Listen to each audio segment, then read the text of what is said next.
That blackout is scheduled to begin at 6:53 and 54 seconds p.m. Central Time. Again, a 6-minute blackout that will end, if all goes as planned, at 6:59 and 55 seconds p.m. Central Time. At that point, we expect to regain communications with the crew and a reacquisition of data through the Tracking and Data Relay satellite system. We will have a series of roll maneuvers. These are computer commanded that will roll the vehicle slightly to the left, then back to the right. That will bleed off excess energy as we begin our peak period of velocity.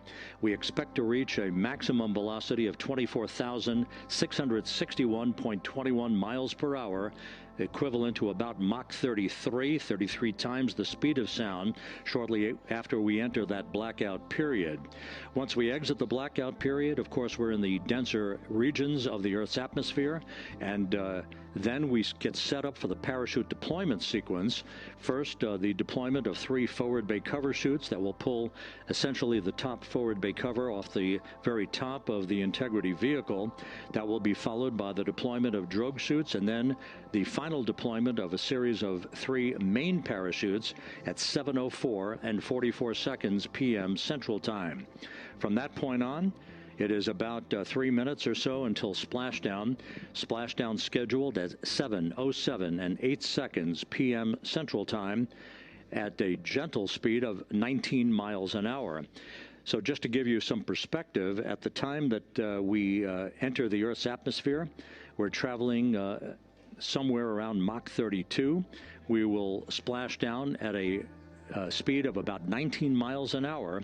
The G-forces that will build on the crew members inside Integrity will build to about 3.9 Gs. That is what is expected and what they have trained for and what the spacecraft is designed to support.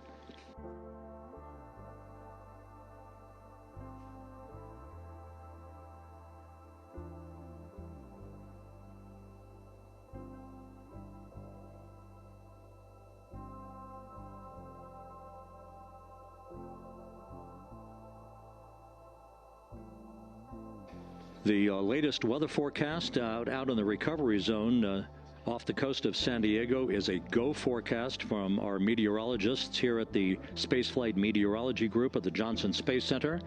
And standing by on the deck of the USS John Murtha is my colleague from the Kennedy Space Center, Megan Cruz. Megan?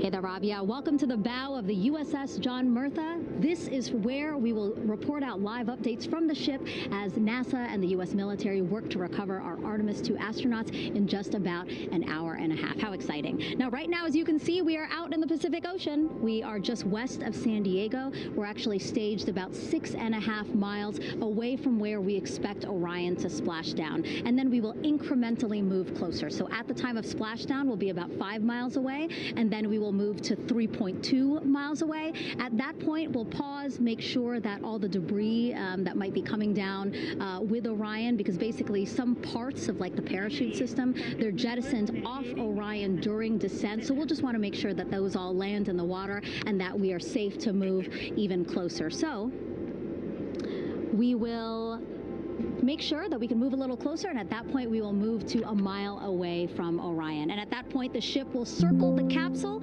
while NASA and Navy recovery forces work to get our astronauts out, and we should have great views of the bow from here. But also we have a ton of cameras all around the ship.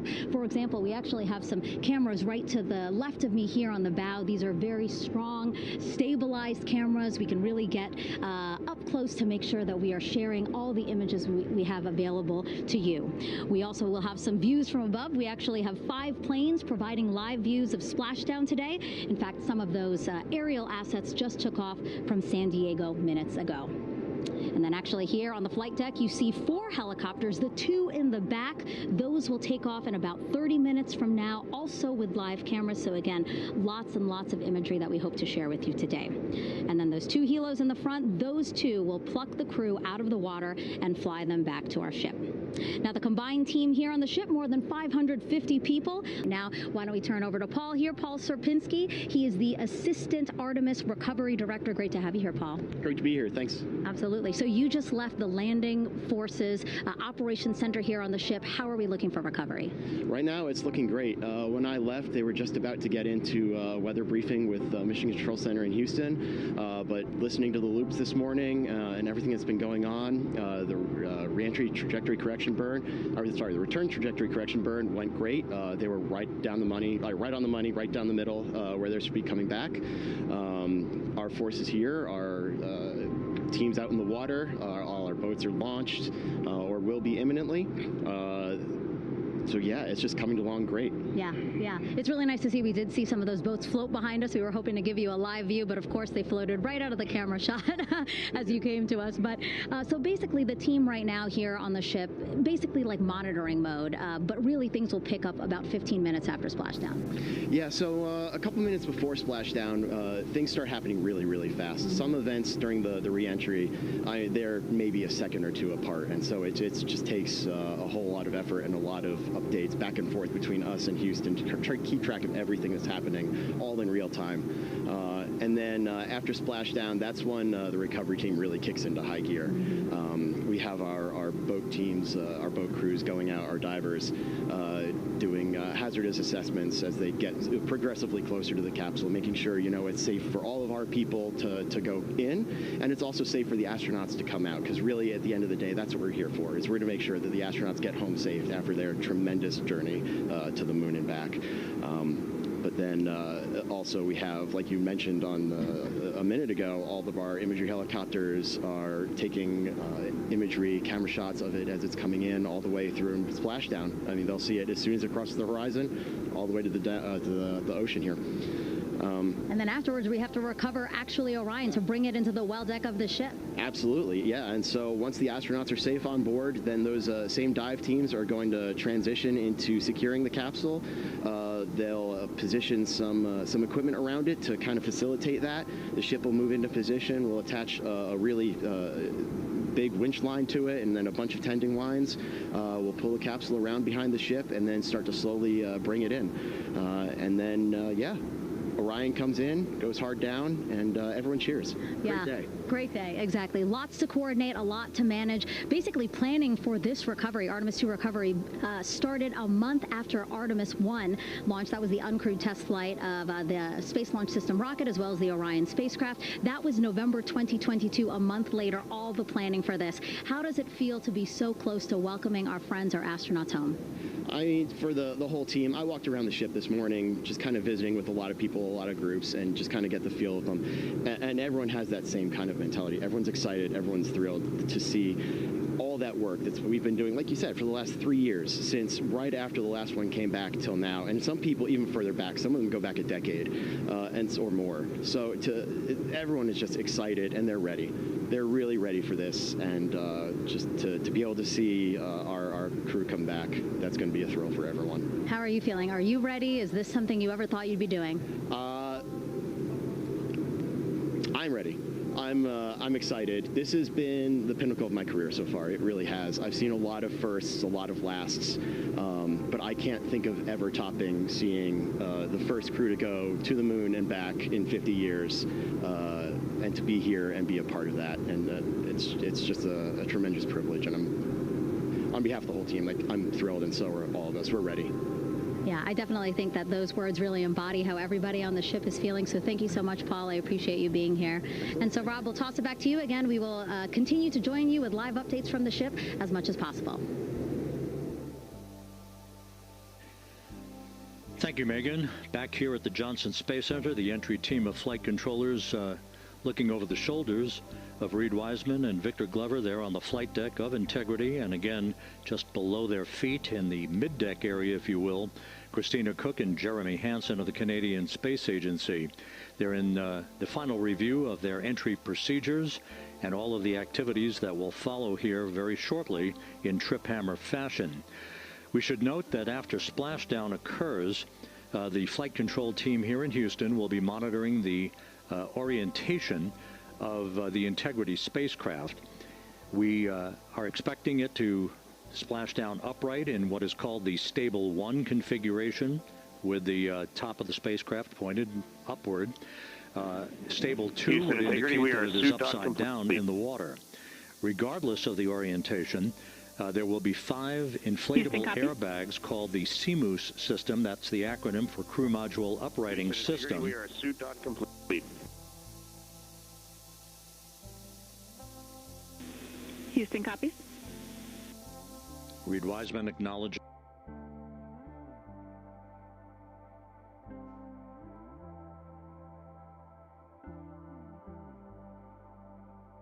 That the final steps in suit donning are now complete for the crew. Leak checks have been completed earlier.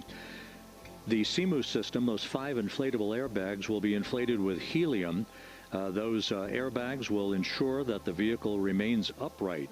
While that activity is going on, the flight control team here will be checking the systems on integrity, also making sure that there's no leakage of toxic gas from the spacecraft. It should take about 15 minutes from splashdown to the power down of all of the systems on integrity. And at that point, assuming everything is in a nominal fashion, then the green light will be given for the Navy recovery teams to begin to make their way closer to integrity, to begin the erection of a large inflatable life raft called a front porch that will be buttressed up alongside the hatchway to the spacecraft.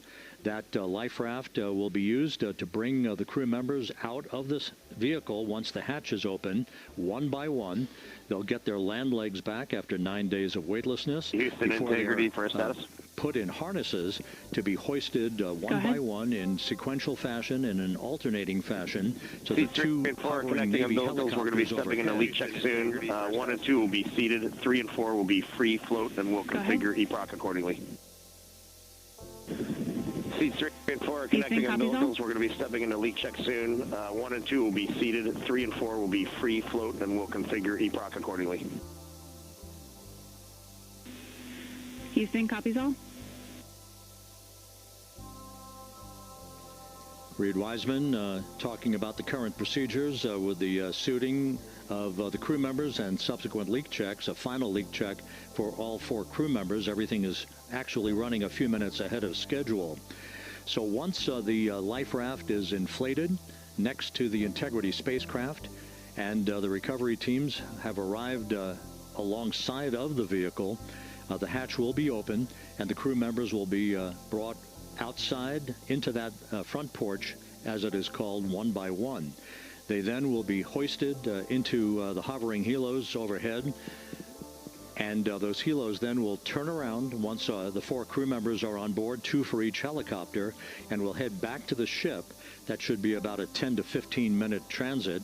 Once the helicopters land on the deck of the USS John Murtha, the crew members will be exiting those helicopters and brought into medical bay on the deck on the ship itself for comprehensive medical exams. They will spend a period of time yet to be determined on board the USS John Murtha before they are flown by helicopter to the shore in San Diego, to the San Diego Naval Air Station, and ultimately will board a NASA jet for the flight back to the Johnson Space Center here in Houston. Just to recap some of the key times that are coming up, we are expecting the separation of the crew module from the service module just 43 minutes from now. That is expected to occur at 6:33 p.m. Central Time, 7:33 p.m. Eastern Time. That will be followed just 4 minutes later by the crew module raise burn, the use of Integrity's thrusters one final time in a 19-second burn to slightly tilt the vehicle up into the correct orientation or angle of attack to ensure that it enters the Earth's atmosphere at the right angle, if you will, That will help deflect the buildup of heat against Integrity's heat shield. This was a deliberate move, a change in the procedures from the Artemis 1 mission that resulted in unexpected char loss on the Avcoat heat shield that had not been intended based on the entry trajectory for the Artemis 1 mission. What we're doing is we deliberately changed the trajectory of the entry from a skip entry that was about a 3,000-mile transit across the Pacific Ocean. We are expecting now from entry interface to the point of splashdown to have a range of just 1,701 nautical miles, and that in of itself will reduce the exposure time of heating on the heat shield of the spacecraft. Once the raise burn is complete, then the stage is set for entry interface at 6:53 and 31 seconds p.m. Central Time. That means that Integrity will be entering the Earth's atmosphere at an altitude of 400,000 feet, traveling at about 34,882 feet per second, heading for its splashdown site off the coast of San Diego, as you just heard from Megan Cruz on the deck of the USS John Murtha. Splashdown once again under those three main parachutes is expected at 7:07 and 8 seconds p.m. Central Time, 5:07 p.m. Pacific Time, 2.5 hours before sunset. The actual total distance traveled for Integrity from launch to splashdown is estimated at 694,481 statute miles. Now that includes the first high elliptical Earth orbit following launch that enabled Integrity to move to 43,000 miles above the Earth at its apogee, and enabling a 24-hour period of systems checkouts before the flight control team here and the mission management team gave approval for Integrity to conduct its translunar injection that propelled it on its way to the moon and its historic lunar flyby. So the total distance we expect this vehicle to have traveled at splashdown, 694,481 statute miles.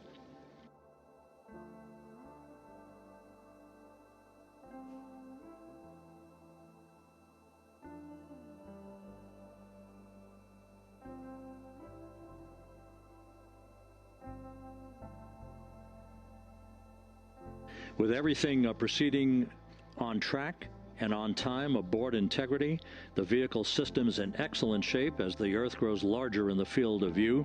Let's go back to the USS John Murtha and Megan Cruz, who is standing by.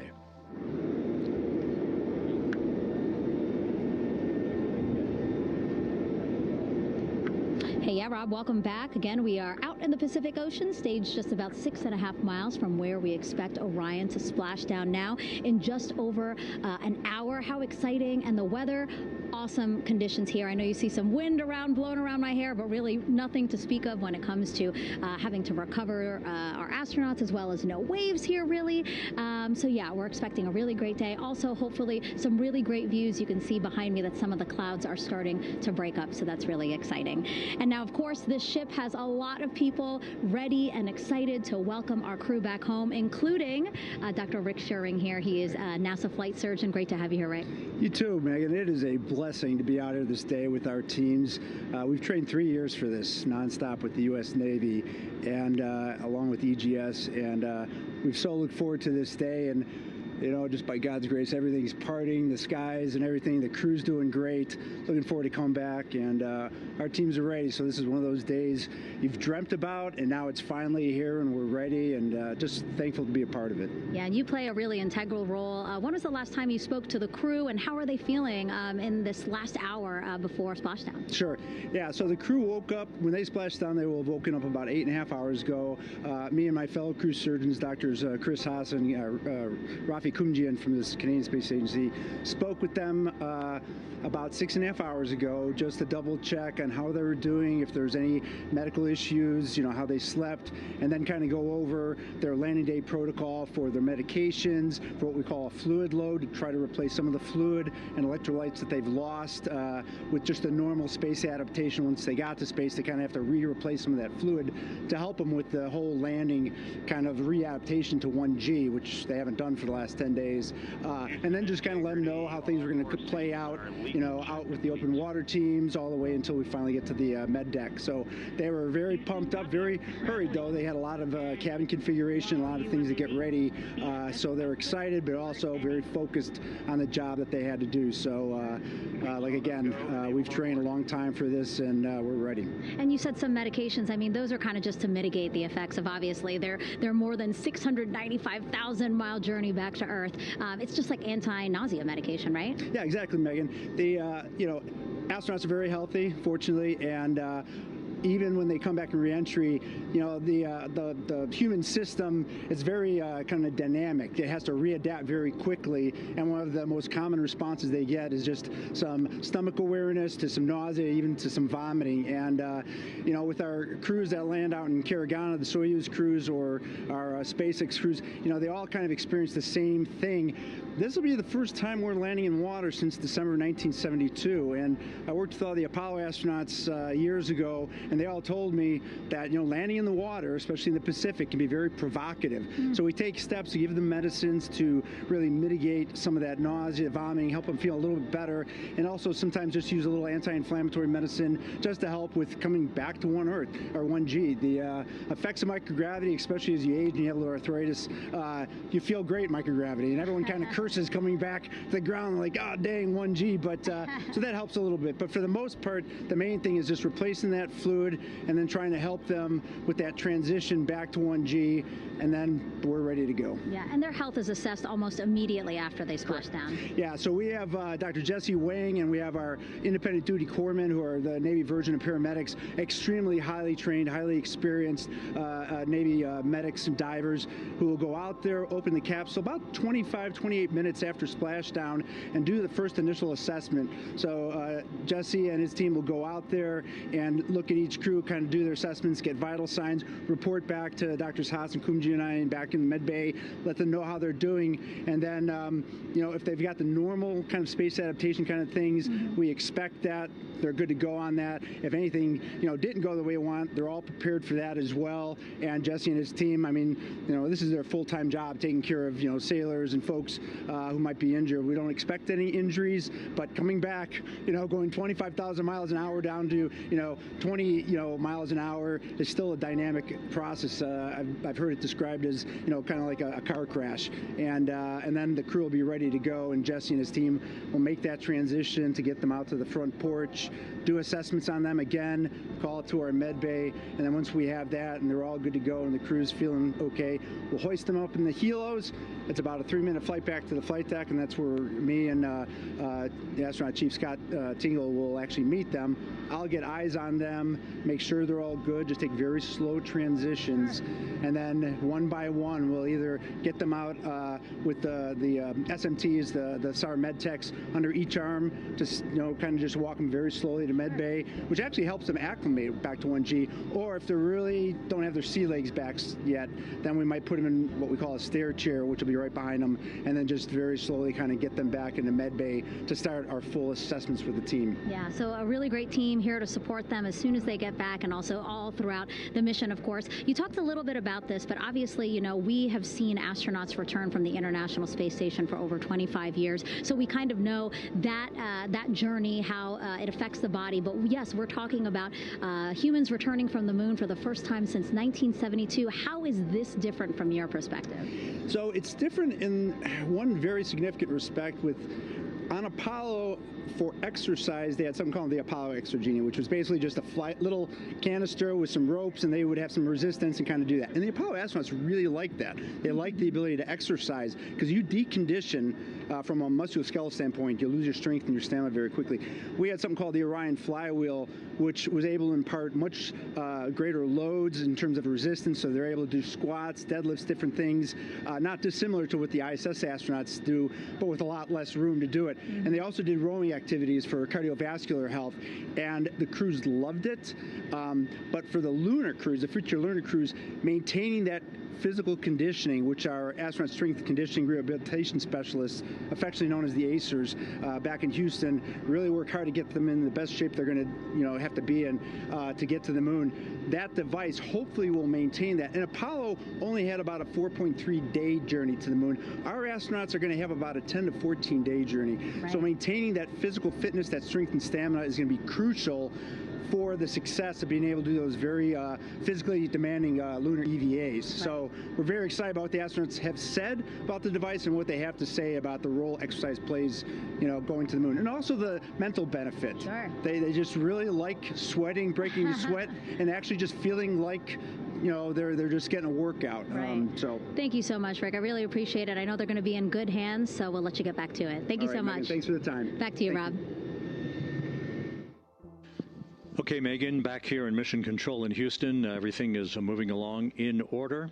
This view of Reed Wiseman on the left, Victor Glover on the right. We have good suit leak checks. Everything aboard integrity is in excellent shape. The vehicle, with the Earth growing larger and larger in the field of view, we're now just about 8,200 nautical miles away from Earth and closing in for a splashdown just 1 hour and 5 minutes from now.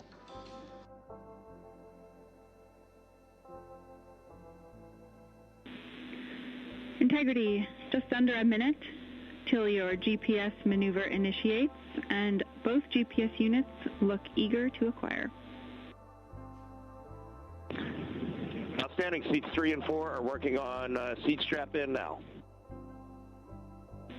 Houston copies. Once again, as we start to close in on some of the major milestones, the first one coming up in just 31 minutes. And Integrity, just confirming the LCG gas trap was able to be closed out. Affirmative. Copy. Crew module, service module separation scheduled just 31 minutes from now. The key point of interest, of course, will be the performance of Integrity's heat shield during its high-speed entry back into Earth and the peak heating that is expected around the spacecraft of some 4,000 to 5,000 degrees Fahrenheit. On Artemis 1, as I think most folks know by now, we flew a trajectory known as a skip entry, in which we performed an initial dip into the atmosphere to bleed off some energy. Then we skipped out of the atmosphere and dipped back into the atmosphere before splashing down in the Pacific. But after the mission was over with, we noticed unexpected liberation of some of the charring effects on the heat shield known as AVCOAT. Before the flight, we had an opportunity to sit down and talk with Entry Flight Director Rick Henfling to get a perspective on what this all means and how the mission was redesigned to try to protect Integrity's heat shield to a higher extent. Let's take a look at that interview. Returning from the moon is a lot different than deorbiting from low Earth orbit. When we return from the moon, we expect to achieve velocities upwards of 36,000 feet per second. And in order to slow down to a nice, graceful splashdown in the Pacific Ocean, the flight crew is going to experience between 3 and 4 times the force of Earth's gravity. On Artemis 1, pressure buildup inside the char layer of the heat shield resulted in the char losses we saw. NASA established a Tiger team whose job was to investigate the cause of the problem and then make recommendations on how to fly the Artemis 2 mission safely and successfully. And so for Artemis 2, we are going to fly a profile that ensures the spacecraft will not see that same type of pressure profile. And so the char losses seen on Artemis 2 will not be like the ones that we saw on Artemis 1. Rick Henfling indicated that the orientation of the spacecraft and the shortening of the distance of transit to the splashdown zone from the point of entry interface when we reach the top of the Earth's atmosphere, which will be coming up at 6:53 and 30 seconds p.m. Central Time, should do the trick in minimizing the deleterious forces against that heat shield that were noticed on the Artemis 1 mission. We think we see a beautiful sunrise over the west coast of Australia.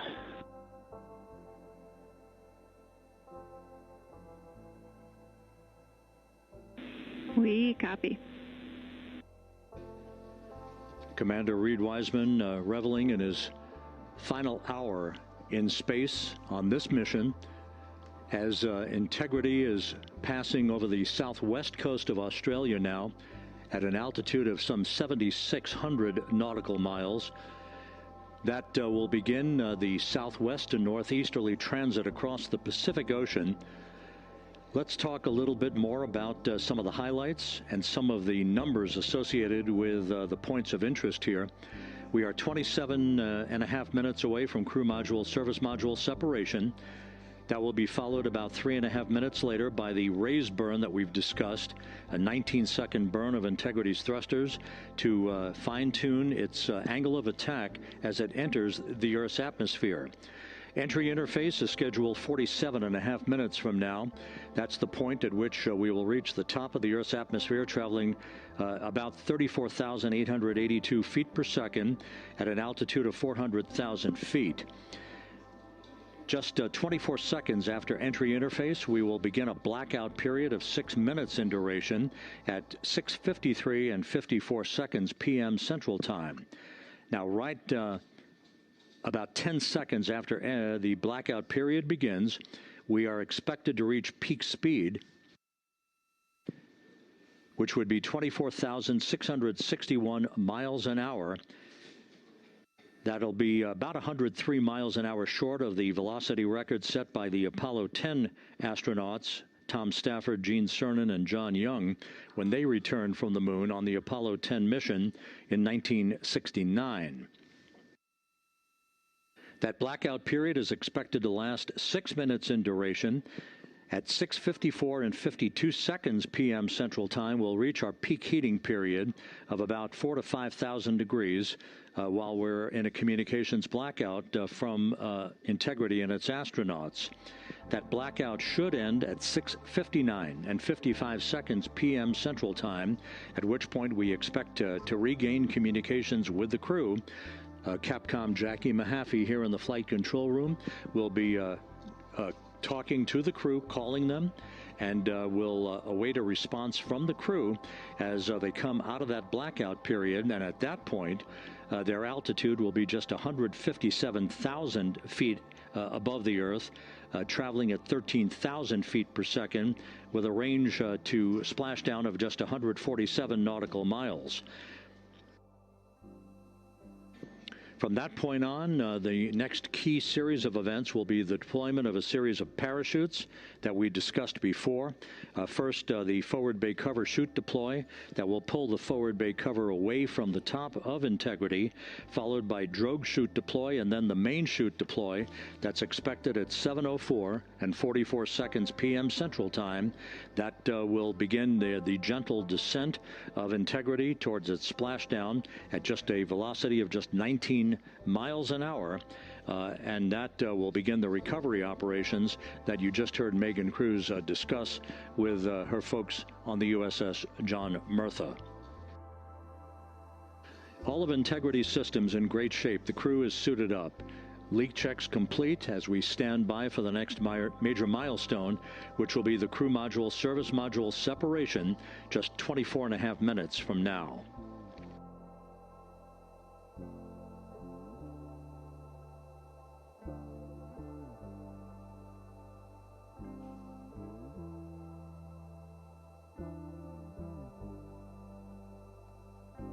All of the activities from the start of entry interface to the point of splashdown will be quite rapid fire, just 13.5 minutes from the point at which we begin descent into the Earth's atmosphere till splashdown. And just to show you, as Rick Shearing, the flight surgeon, alluded to in his interview with Megan Cruz, all of this happens to decelerate the vehicle from traveling around Mach 33 to just 19 miles an hour at splashdown. All of that happening in just 13.5 minutes. But the vehicle and the parachutes are all designed to support all of that, so we'll be standing by to report all that to you in sequential fashion as these milestones are ticked off and as we hear from the crew during its entry back into the Earth's atmosphere and ultimately when they emerge from the blackout period, and at that point we'll be just minutes away from splashdown.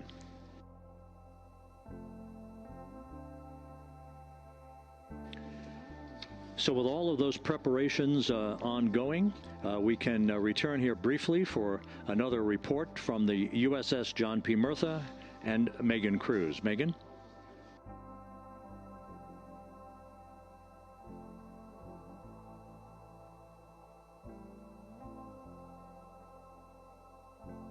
And we'll regain that communication with the USS John P. Murtha just momentarily. In the meantime, everything is on track aboard Integrity, the flight control team here in Houston, led by Entry Flight Director Rick Henfling. The voice you will hear talking to the crew is that of Jackie Mahaffey.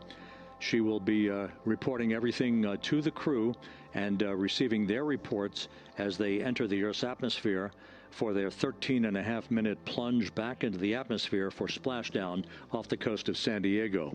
Now we have the ship back with us and Megan Cruz aboard the USS John P. Murtha. Megan? 11 balloon, right?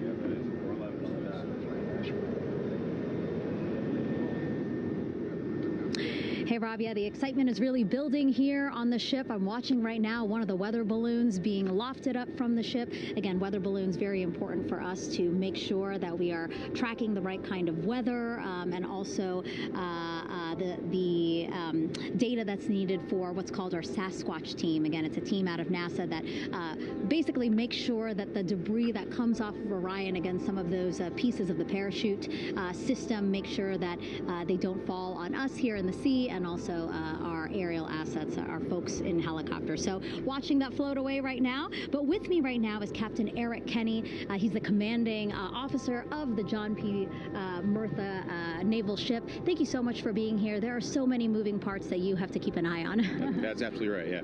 But first of all, on behalf of the crew of USS John P. Murtha, Megan, thanks for having me on today. Happy to tell you what we're doing and excited to get the interview started. Yeah, absolutely. Why don't we actually take a look at the flight deck here? We'll start there. Basically, we also, while watching this weather balloon float away, we noticed all 4 helicopters leave the flight deck. We now have an empty flight deck. We had 2 imagery helos as well as the 2 crew helicopters that will go recover the crew. This is just one of the many things that, again, our ship of 550 people, it's something that you oversee as commanding officer. Yeah, absolutely. Every commanding officer, I would say really every naval service member, our priority is always safety. And as the commanding officer, I take that as one of my primary roles here on board. Mission accomplishment is important, safety always. So my day really has, I would say my message to the crew has sort of changed over the past 24 hours. As we're leading up to today, we've been building up the excitement and motivating the team for the training that we've executed. But really over the past 24 hours, now I'm trying to get us to slow down a little bit. Trust our training, right? Don't believe all the hype. Don't believe everything that's going on. Just let's trust what we've done to get to this point.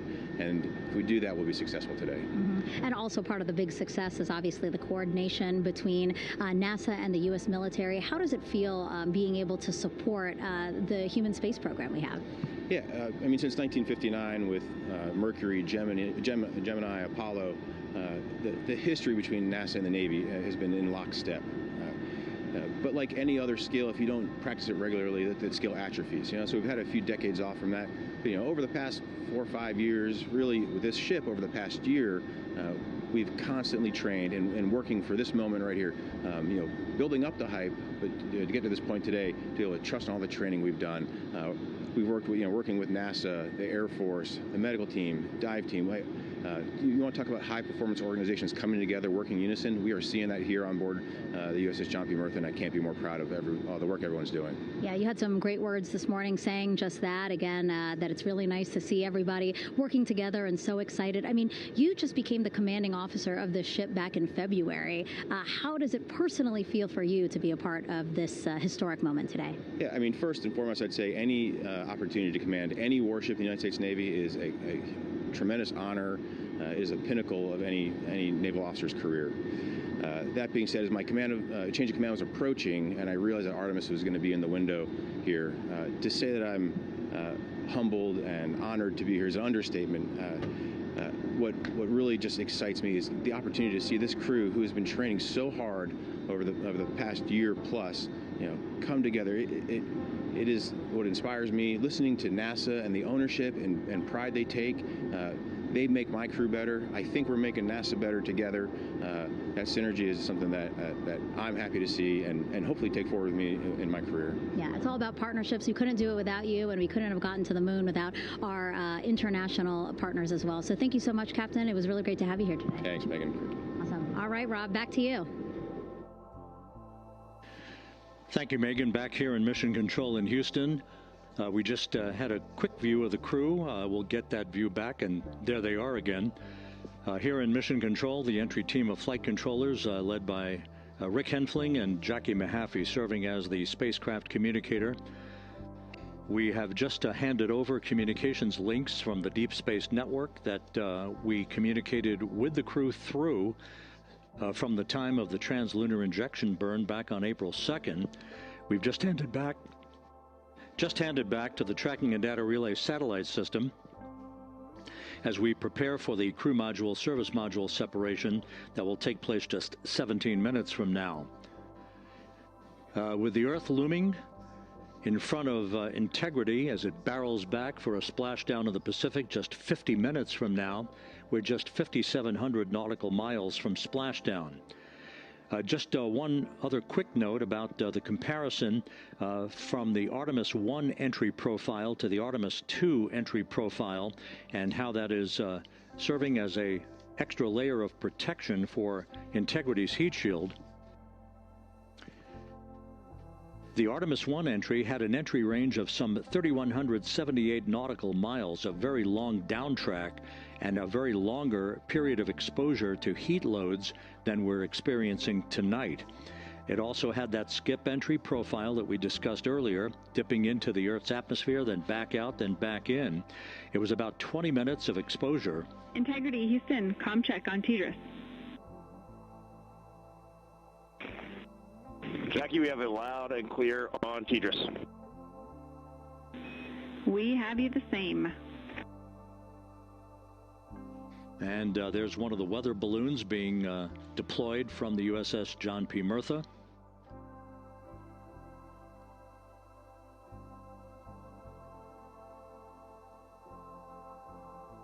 So the Artemis 1 entry had the vehicle... Any update on GPS? We haven't seen a track in yet.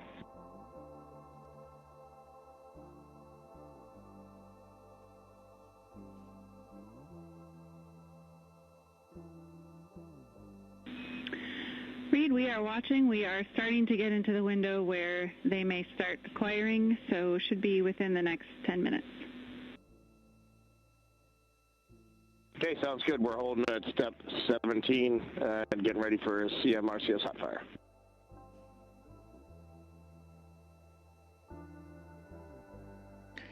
And that exchange indicating that we are expecting to acquire data from the GPS system on board. That'll be a navigational tool that will basically tell Integrity's computers that they're on track down the center line of the corridor for the entry interface that will lead them to their splashdown point. Once again, the Artemis 1 entry exposed the heat shield for about 20 minutes of peak heating. For Artemis 2, we're going to reach a downtrack distance of 1,701 nautical miles from the point of entry interface with just 14 minutes of duration. And it's basically a different angle of attack, a little bit steeper angle of attack that will protect the heat shield from excessive heat loads. So that is the difference between Artemis 1 and Artemis 2, all designed into this mission to gather data to protect the heat shield, since the Artemis 3 mission and beyond will have a different designed heat shield that will allow that skip entry type of profile to be resumed for all of the future missions coming back from the south pole of the moon when we initiate lunar landings. So we've handed over to the Tracking and Data Relay satellite system. That's where we'll have communications for the rest of the flight.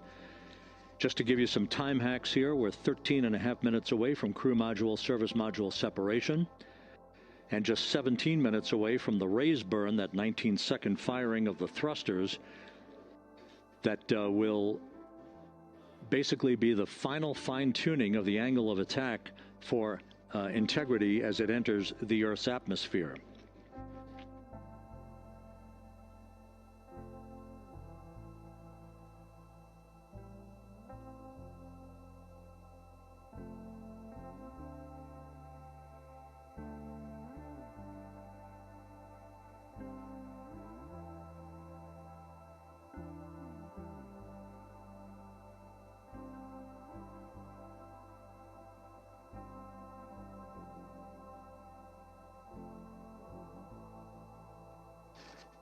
And once again, a dueling box view of some of the assets that are involved in recovery operations today. The integrity, cabin configured, all crew suited and seated. Houston copies. That confirmation from Reed Wiseman aboard Integrity, as you see the assets being deployed to the splashdown zone. At the time of splashdown, we expect the John P. Murtha to be about 5 miles away from Integrity, keeping a safe distance until we are sure that the vehicle is in the water and upright, and that it is in a good configuration system-wide for the recovery teams to begin to approach the vehicle to erect that inflatable raft. 2 minutes to CM RCS warm-up hot fire. We're ready. That call from spacecraft communicator Jackie Mahaffey indicating that we're 2 minutes away from a quick burst of the reaction control module. The European service module has performed flawlessly throughout this flight. Everything, all the burns that had been prescribed for that service module have been executed on time and without a problem. There is the European flight control room that has overseen the manufacturing, the design of the European service module. They deserve quite a bit of credit on this mission for not only propelling the Integrity and its astronauts toward the moon, but also conducting the fine-tuning of its trajectory to bring it to this point where we are dead spot on down the middle of the corridor trajectory-wise to bring Integrity down for its splashdown in the Pacific just 44 minutes from now.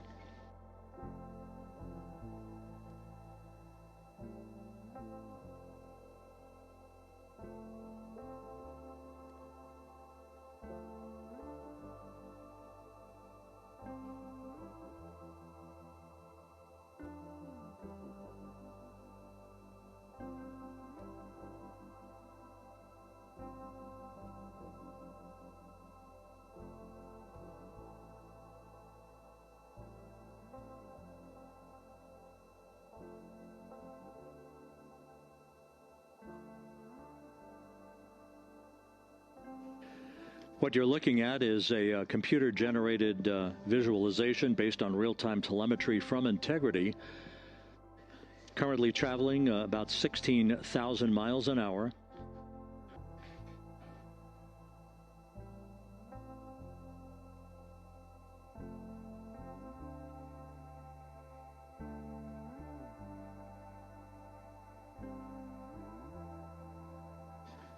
Integrity traveling about 16,000 miles an hour. For the prop cautions, we're taking a look.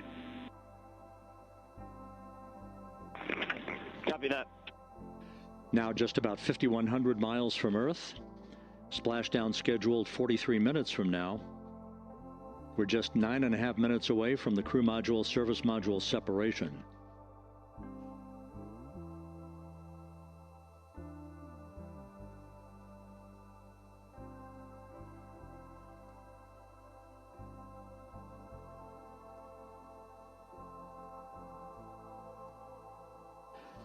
We are confirming. Integrity, we are assessing details, but so far looks like a good hot fire. Looks good on board, Jackie. Thank you. And Jackie Mahaffey took the words out of my mouth. I was just about to say that we had a good hot fire test of the thrusters in advance of the crew module service module separation that's coming up just 8.5 minutes from now. This will begin the period in which we will have rapid-fire succession of critical activities on board that will lead to entry interface just 28 minutes from now, where the vehicle will enter the Earth's atmosphere at an altitude of 400,000 feet. The time of entry interface, 6:53 and 30 seconds p.m. Central Time.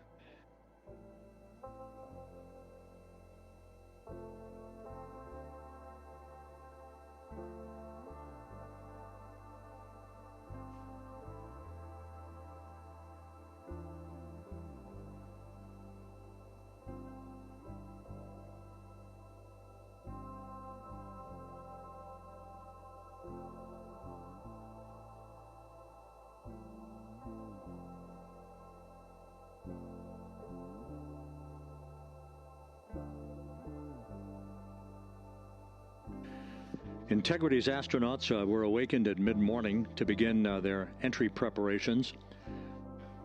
And propulsion officer now reports a good hot fire test in preparation for the crew module service module separation.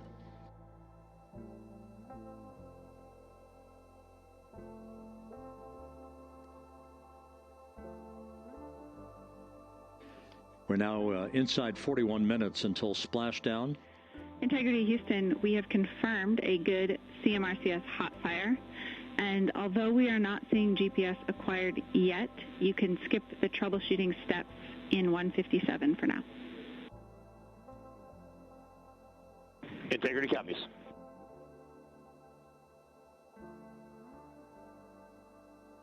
That GPS discussion indicating that we will be acquiring navigational data for Integrity through the Global Positioning System equipment on board.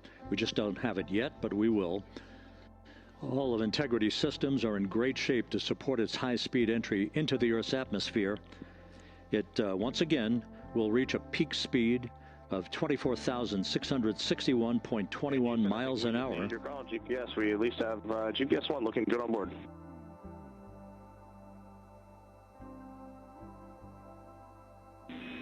We are confirming.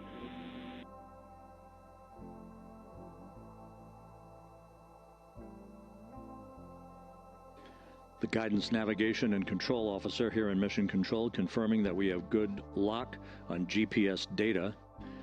We are on a communications link now through the Tracking and Data Relay Satellite System.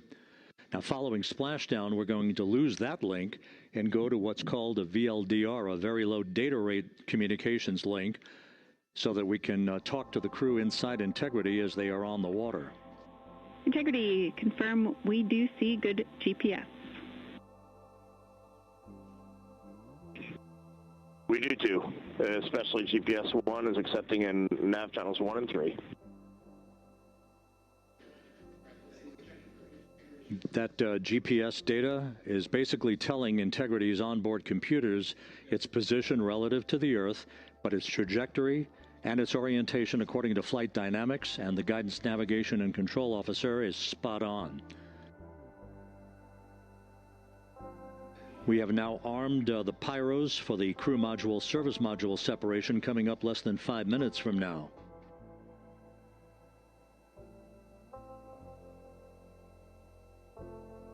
Once again,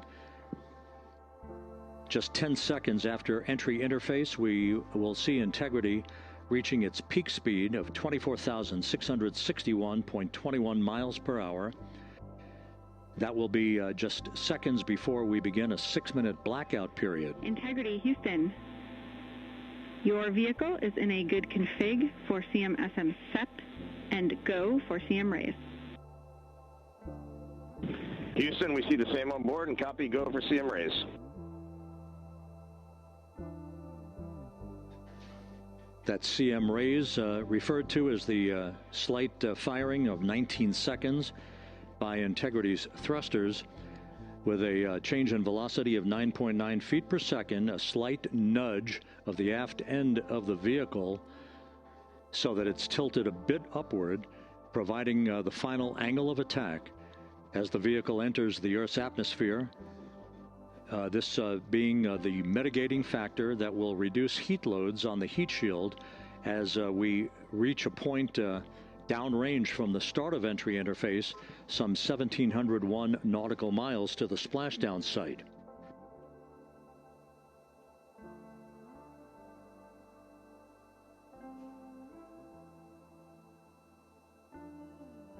Integrity systems in excellent shape.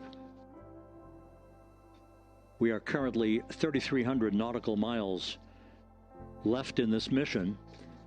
Splashdown scheduled 36 minutes, 39 seconds from now.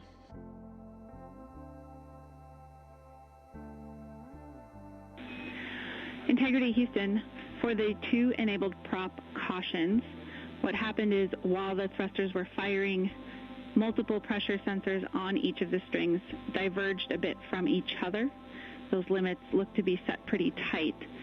We think it could happen again when the thrusters fire in the future, so we are going to suppress those messages.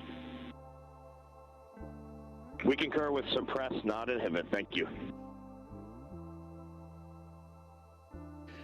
That exchange between Jackie Mahaffey, our Capcom for tonight, and Reed Wiseman aboard Integrity, indicating basically to ignore sensor data.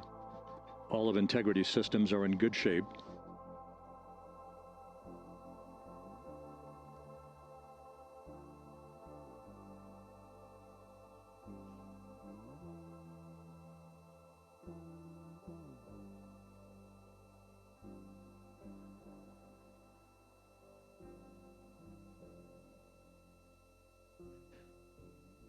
Now, coming up on about 90 seconds till the crew module, service module separation.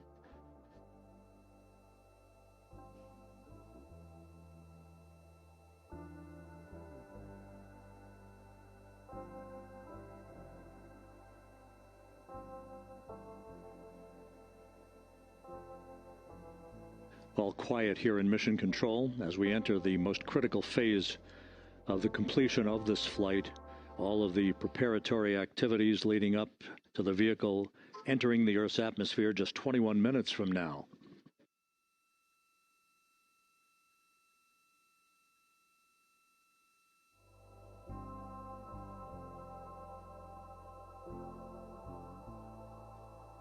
Coming up on 1 minute. Mark 1 minute till crew module, service module separation.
And we have confirmation of crew module, service module separation, and a great view, albeit momentarily. Houston, good step on board. Houston copies and concurs. The European service module now separated from Integrity, a job well done. Integrity, no action for the 4 CDH cautions. Those are SM related, not applicable.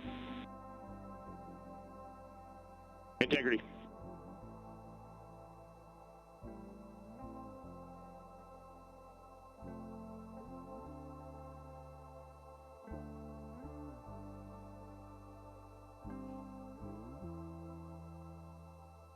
So, with Integrity now flying free on its own for the remaining 32 minutes of this mission. Next up, the raise burn, a 19-second firing of Integrity's thrusters. GPS 2.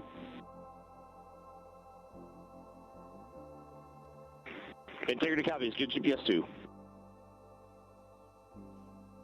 Coming up on the 2-minute mark until the raise burn. Again, this is the final tweaking of the orientation of Integrity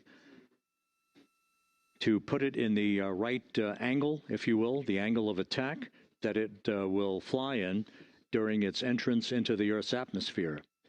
Entry interface now just 18 minutes, 25 seconds away. This is a visualization, but driven by real-time telemetry. This is the maneuvering of Integrity to the raise burn orientation. Just 2,800 miles from Earth.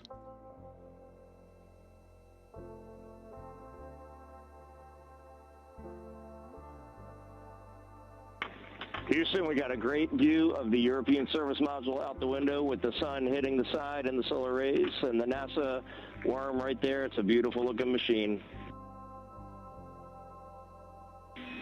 Roger.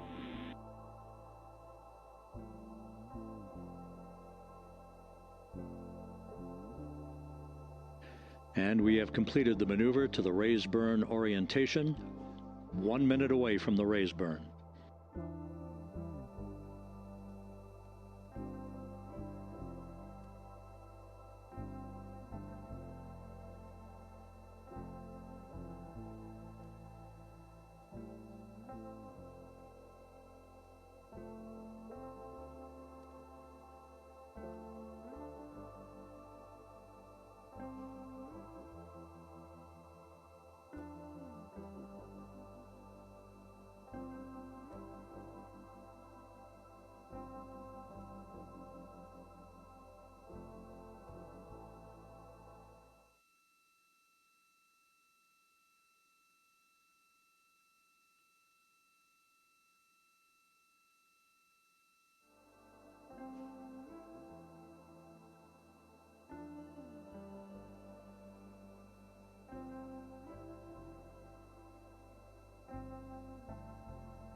And the crew module raise burn is underway, a 19-second firing of the thrusters, and we have a completion of the burn.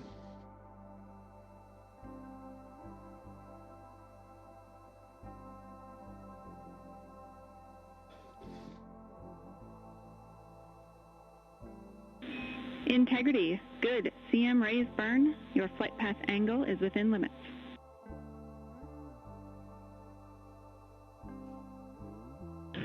Integrity copies. Looks good on board, Jackie. So the final maneuver is now complete. Our trajectory for a splashdown in the Pacific 29 minutes from now is set and will not be amended any further. And we have the right angle of attack to mitigate any excessive heat loads on the vehicle during entry interface. Integrity Houston, a heads up about comm coverage. When you perform the 180 roll, for the first minute or so in that attitude, we expect about a minute LOS. We copy.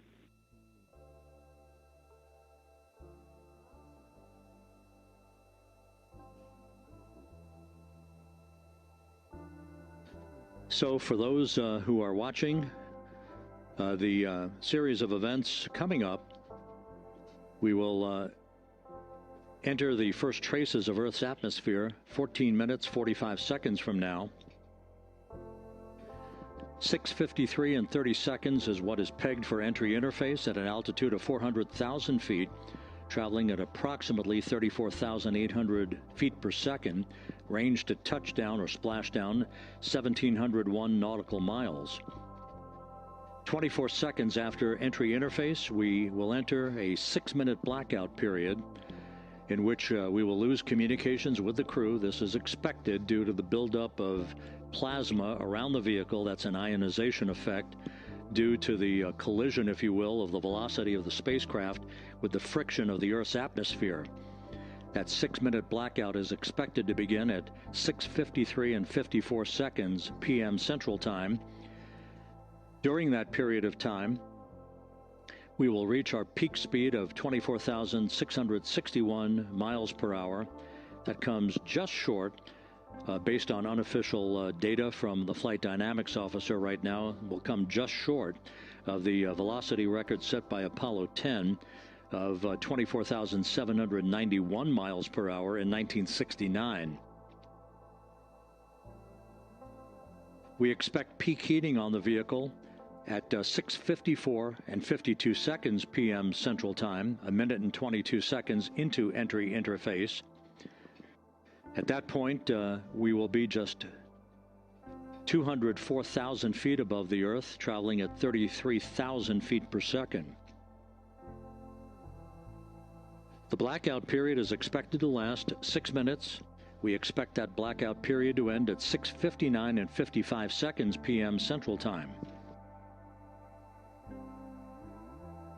From the end of the blackout period until splashdown, it is just 7 minutes, at which point we'll start deploying the series of parachutes to slow Integrity down to an ultimate splashdown velocity of just 19 miles an hour.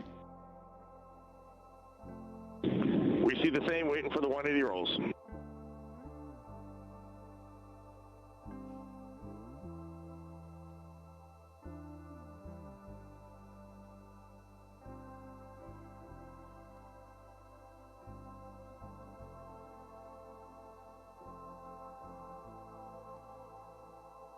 The parachute deployment sequence, once again, will come in several segments, but in rapid-fire succession. And we have a great view of the moon out window 2. Looks a little smaller than yesterday. Guess we'll have to go back.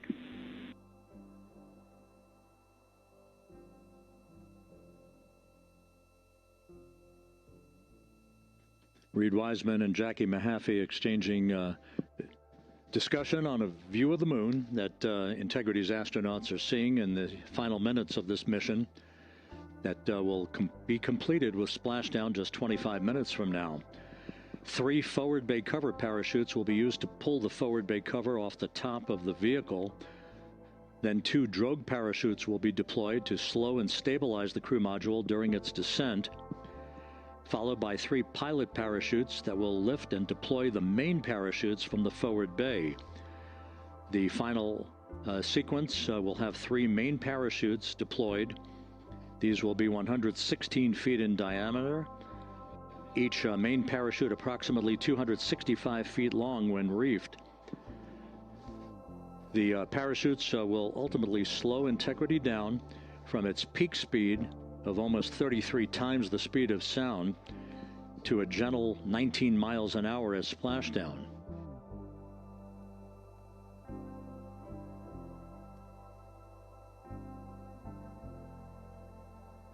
The vehicle is now currently in a roll to the proper attitude for entry interface. Our trajectory is right on according to flight dynamics.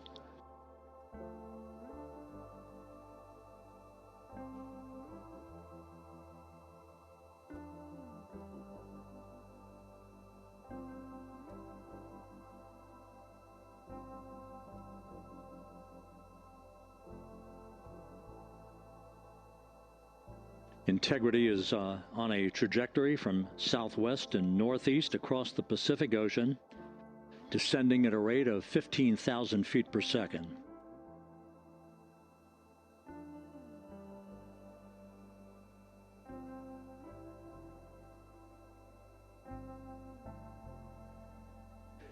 Range to touchdown 4,300 nautical miles, all the systems in excellent shape.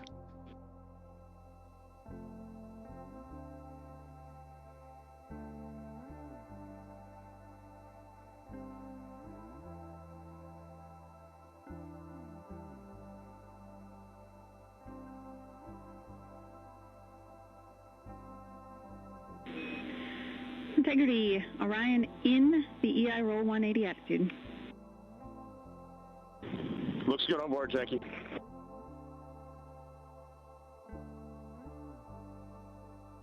This view out of one of Integrity's windows. We had a call for 3 good barrows. Those are barometric pressure sensors that feed altitude and rate of descent information to Integrity's computers that will trigger the parachute deployment sequence. We are less than 9 minutes away from entry interface, 22 minutes from splashdown.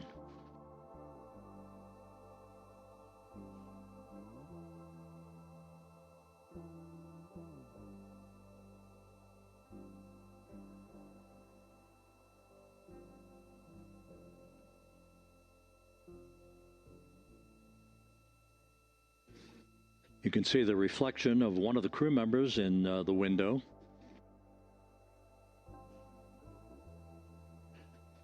Out in the Pacific, the weather conditions remain go. Just a few clouds, some scattered clouds, winds at 10 knots, wave heights just about 4 feet. A gentle day in the Pacific for the homecoming of Integrity's astronauts.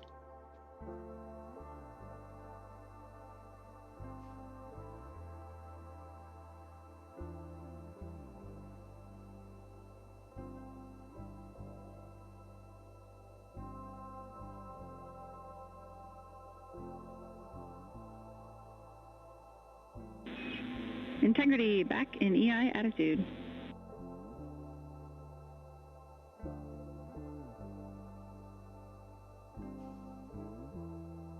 see the same on board, Jackie.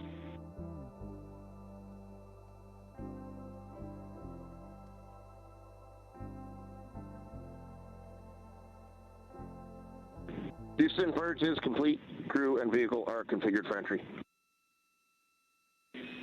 Houston copies. And we're in step 37, transferring nav state to BFS.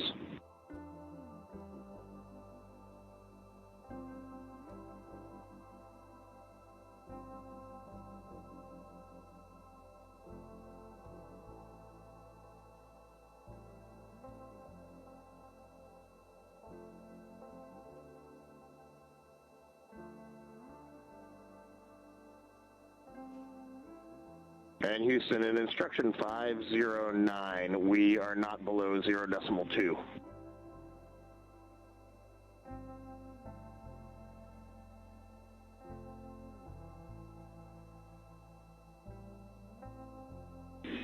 Integrity, no action required.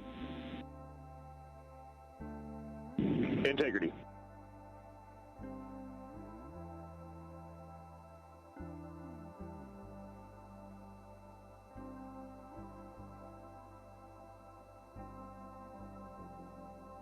Now 6 minutes away from entry interface, we will hit the first traces of Earth's atmosphere at an altitude of 400,000 feet, traveling about 34,882 feet per second. Range to splashdown at that point will be 1,701 nautical miles.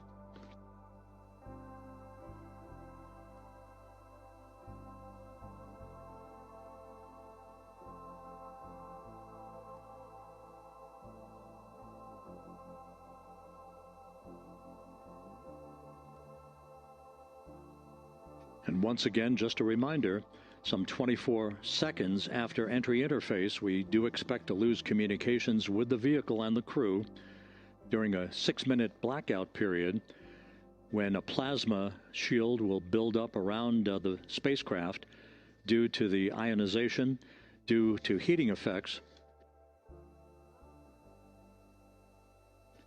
And Flight Dynamics has just confirmed we will have a blackout period of exactly 6 minutes in duration.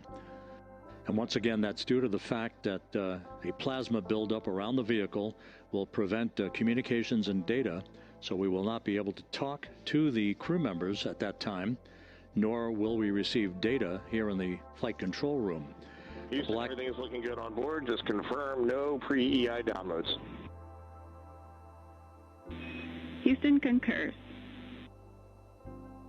That blackout period to begin at 6:53 and 54 seconds p.m. Central Time, and again will last about 6 minutes in duration.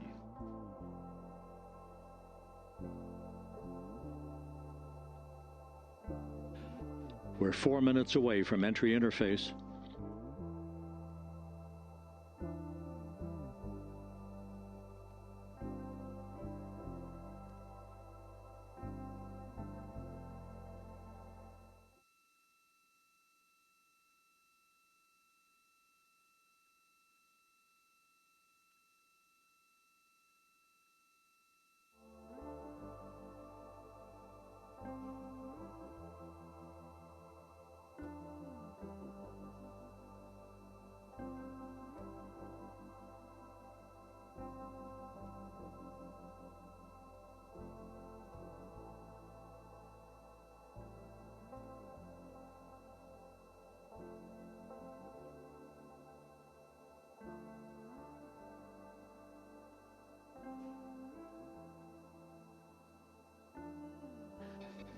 This view from Integrity as it crosses from southwest to northeast across the Pacific Ocean, 3 minutes from entry interface.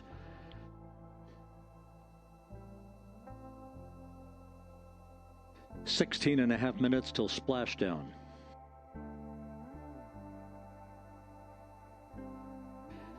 The USS John P. Murtha and the recovery team is on station and in position, as are the airborne imagery assets that we hope to receive imagery from as Artemis enters the Earth's atmosphere and through parachute deployment.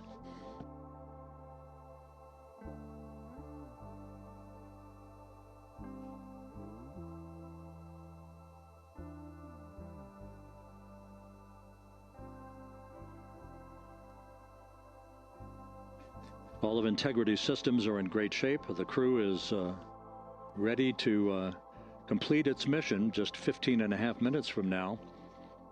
All of the activities today have gone off in perfect fashion. No issues with the vehicle, no issues with the crew. And the weather at the splashdown site is go.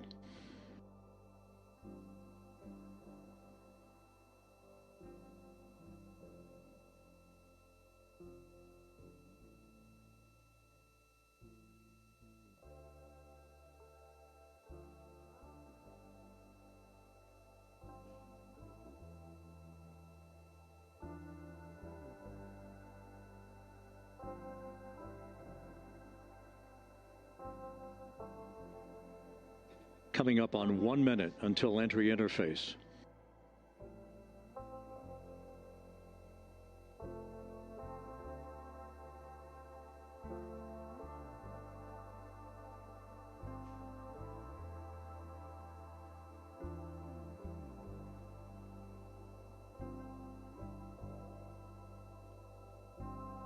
Mark 1 minute until entry interface.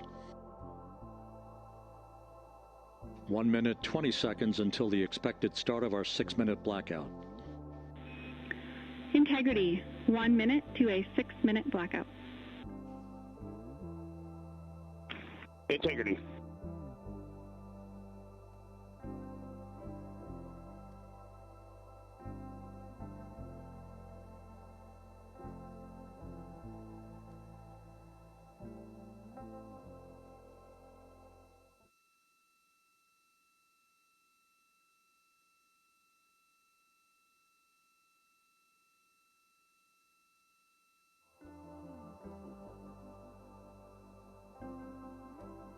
Ten seconds till entry interface.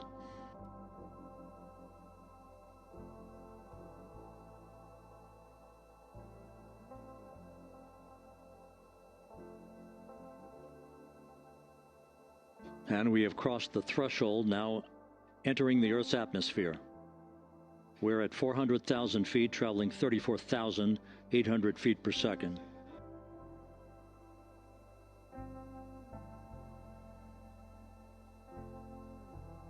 Time to splash down 13 minutes, 10 seconds.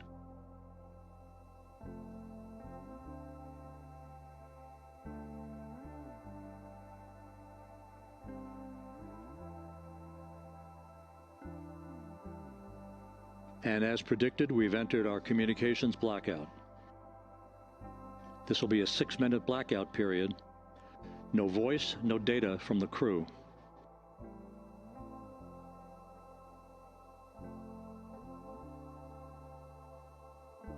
We're 30 seconds away from the anticipated point of peak heating on the vehicle, where temperatures will rise to about 4,000 to 5,000 degrees Fahrenheit. This is the true test of our trajectory.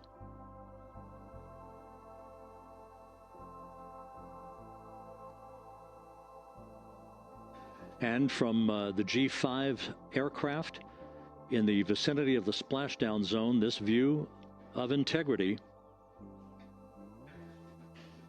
So that pinpoint of light shows the vehicle as it enters the period of peak heating in the Earth's atmosphere, the first tug of gravity being felt by Integrity's astronauts since their launch back on April 1st.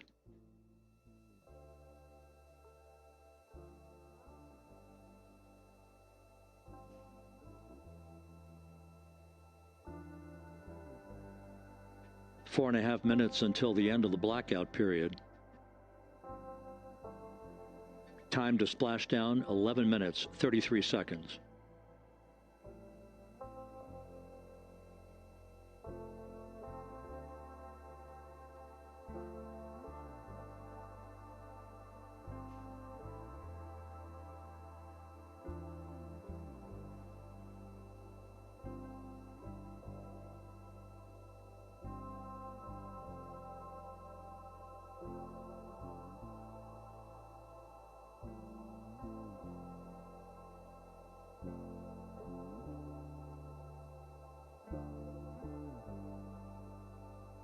The landing and support officer reports that the P-3 has acquisition on Integrity.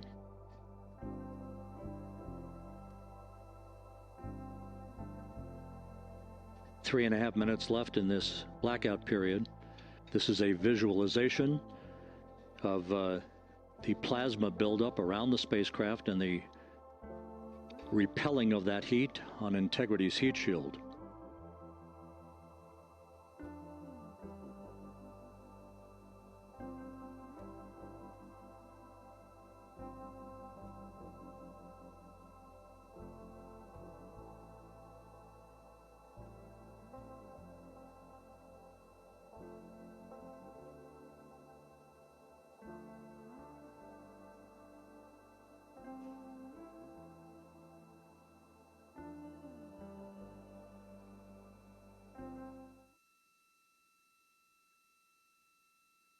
Flight Dynamics reports that airborne assets in the vicinity of the splashdown zone do have a visual on Integrity.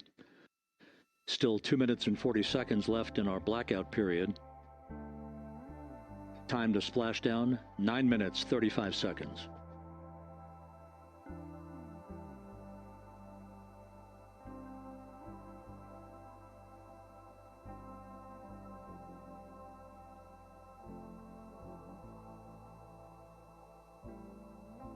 Multiple airborne assets as part of the recovery team all have visuals on Integrity.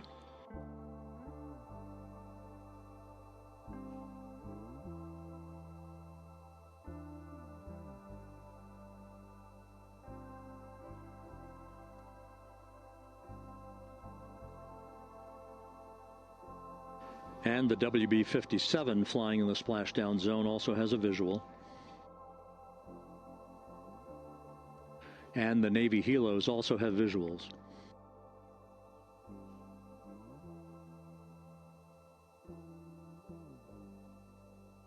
We're still in the blackout period. Still do not have communications from the crew.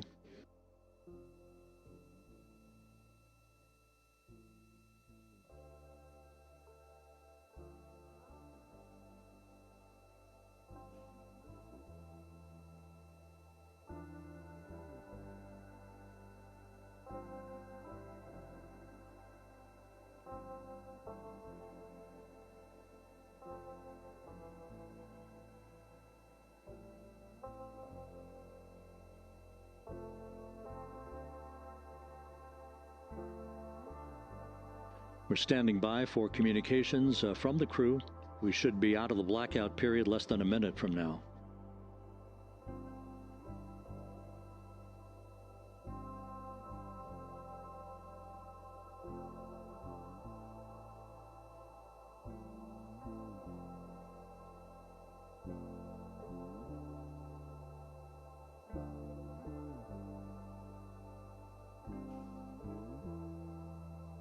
We are now processing data from Integrity.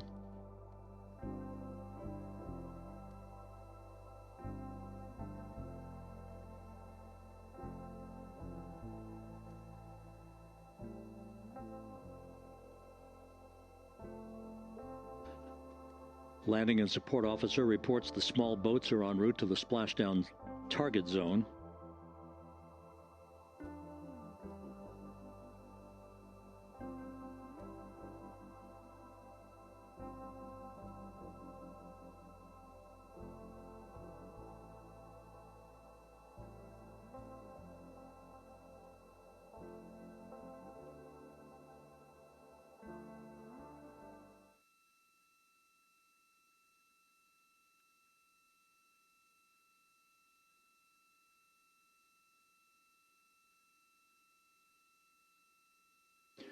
Passing through 150,000 feet, our trajectory is perfect. We're getting intermittent views of Integrity. Still waiting to establish voice communication.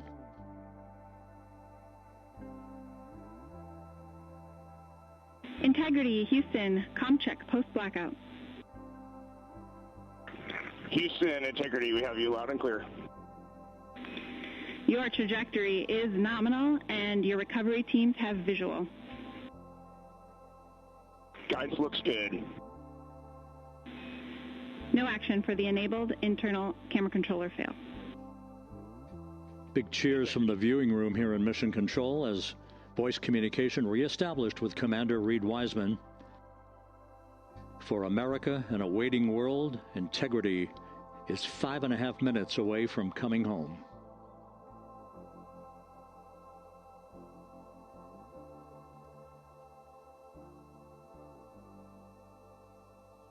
Passing 100,000 feet now. Range to splashdown 19 nautical miles.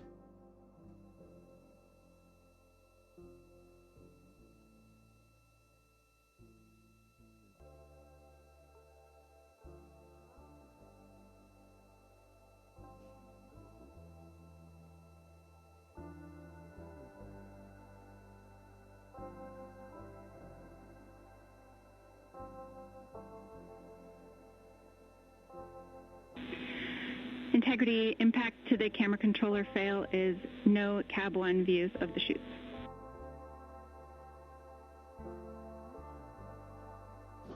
Integrity.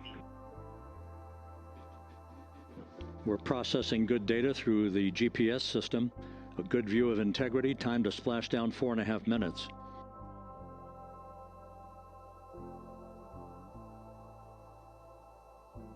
And a view of Integrity from the WB-57. We're at 50,000 feet.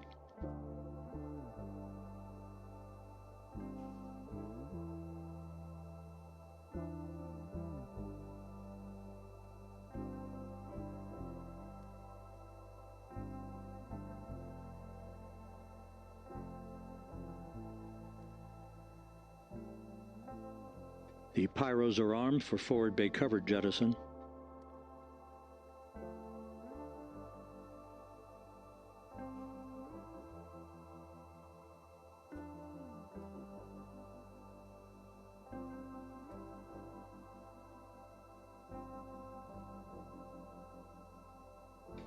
And there go the first series of parachutes, and we're on drogues. And Houston, we're visual 2 drogues out the window. 2 good drogue chutes. Next up. We copy, we see them. Next up, the deployment of pilot parachutes that will pull the main chutes out. Time to splash down 3 minutes and 10 seconds.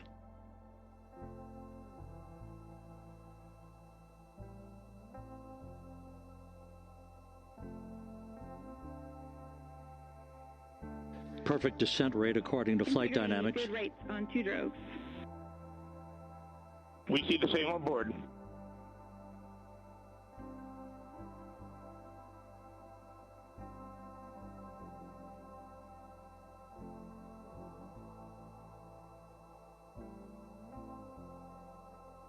Passing through 10,000 feet, still on drogues.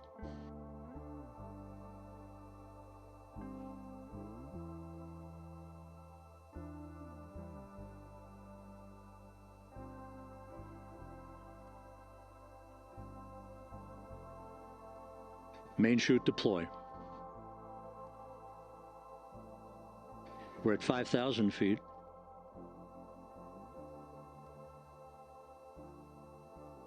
Search and recovery beacon has been activated on Integrity. And we have 3 good main chutes. Good 3 main chutes, good reefing, good descent rate. Good rates, and we see 3 good-looking parachutes.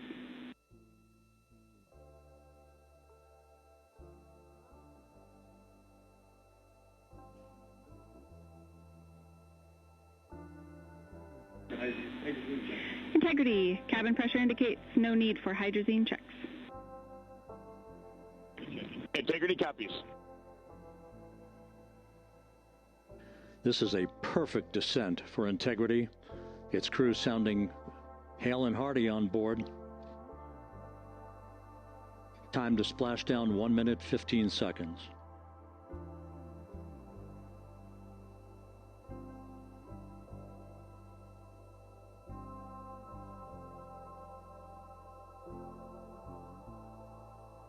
Integrity about to complete a journey spanning 694,481 miles from its launch from the Kennedy Space Center back on April 1st, and a trip around the moon.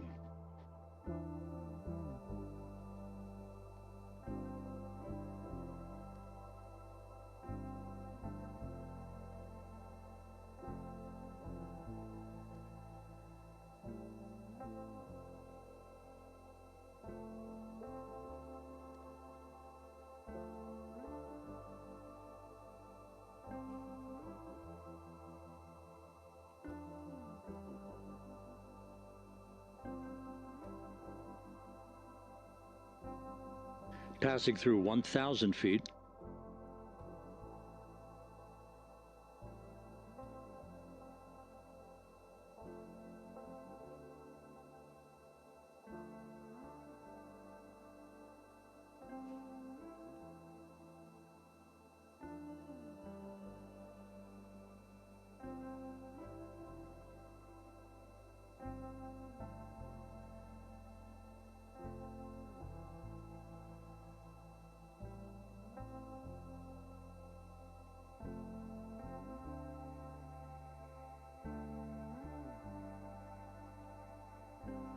Houston Integrity, splashdown, sending post-landing command now.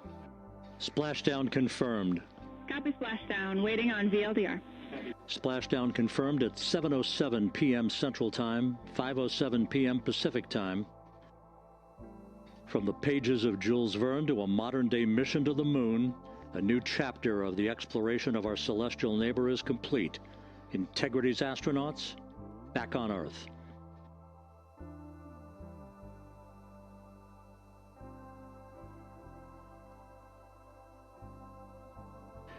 And the landing and support officer reports the vehicle is stable 1. We still will be deploying the crew module uprighting system to maintain that orientation. A perfect bullseye splashdown for Integrity and its 4 astronauts.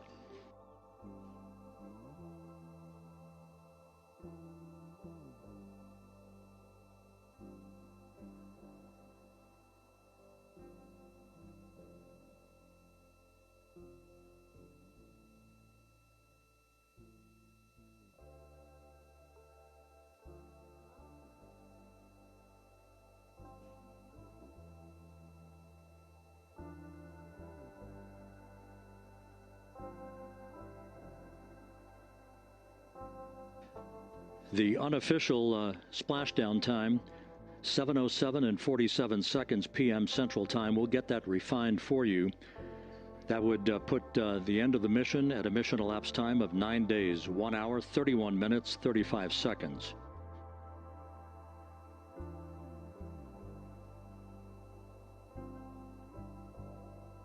And we're configuring for very low data rate.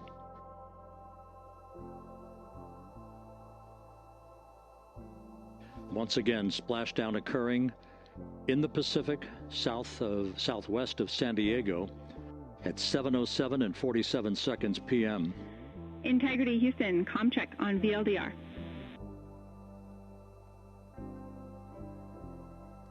Houston, we have you loud and clear on VLDR. How us? We have you the same. We'll meet you over in post-landing. Perfect communications established. A journey. We are stable 1, 4 green crew members. Houston copies all. Reed Wiseman reporting 4 green crew members. That is not their complexion. That is the fact that they're in great condition. That's what that means. So stable 1, upright. The crew module uprighting system is being deployed. The 5 airbags being inflated through helium to maintain the upright configuration for the vehicle. This was a textbook entry and a textbook touchdown for Integrity. Reed Wiseman, Victor Glover, Christina Cook, and Jeremy Hansen back on Earth after a journey around the moon.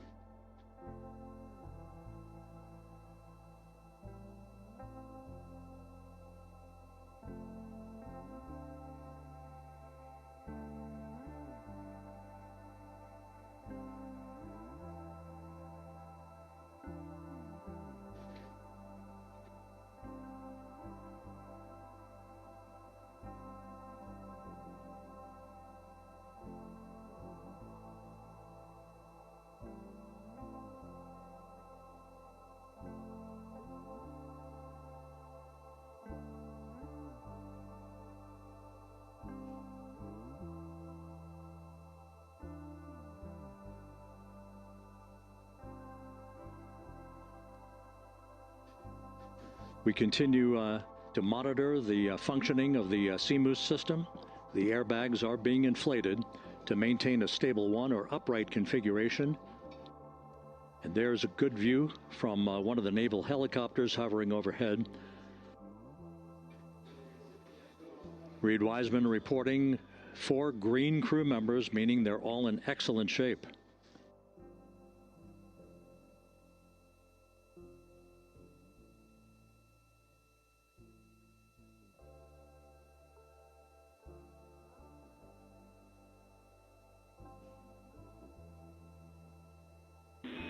Integrity Houston for SAR beacon and radio. SAR beacon is in for 06, and we're powering the radio now. Go ahead. We see the beacon on, however, the recovery team is not seeing the signal. Your SAR radio uses the same antenna, so you may run into trouble with the radio. Okay, copy. We are also powering up the sat phone now.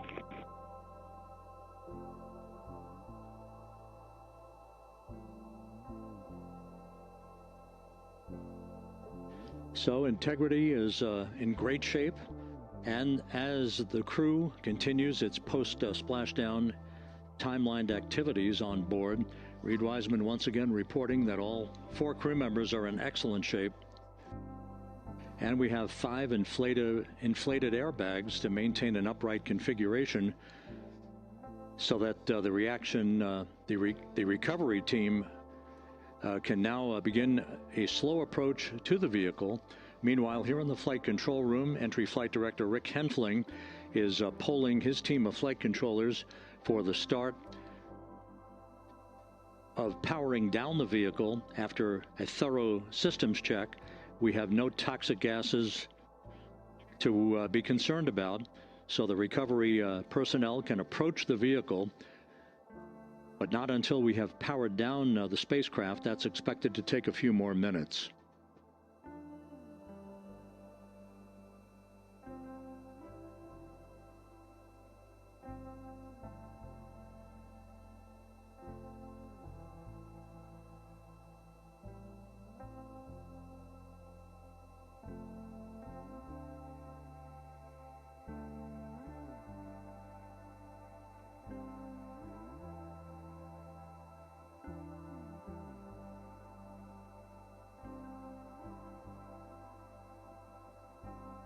Integrity back on Earth following its historic flyby of the moon. It was, for all intents and purposes, a textbook mission. On 2828, but I'll remain on this frequency. We copy.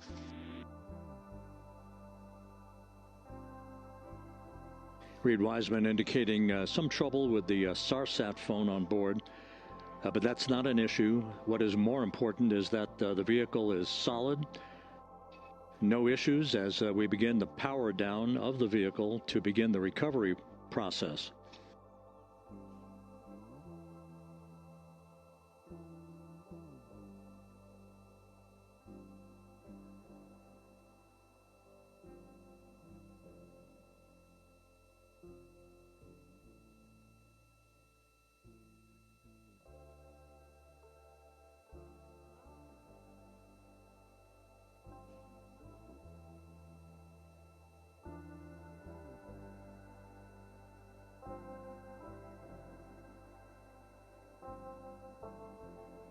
The propulsion officer here in Mission Control reports that we have safed the prop system on Integrity. Can you say again? That was very weak and broken. Integrity Houston did not call.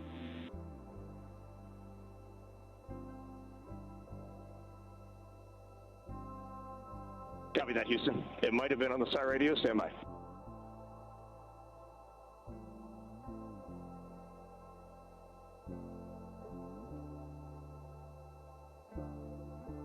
All of the milestones were executed in perfect fashion. Integrity entering the Earth's atmosphere right on time, reaching its peak speed shortly after a blackout period began. We emerged from the blackout period, but the recovery imagery airborne assets were able to pick up Integrity's descent almost immediately through entry interface. tracking the vehicle all the way down. And finally, you saw the sequence of chute deployments. First, the forward bay cover being pulled off the top of the vehicle by a series of 3 parachutes. Then the drogue chutes were deployed, followed by the 3 main chutes that slowed the splashdown velocity of Integrity to just 19 miles an hour.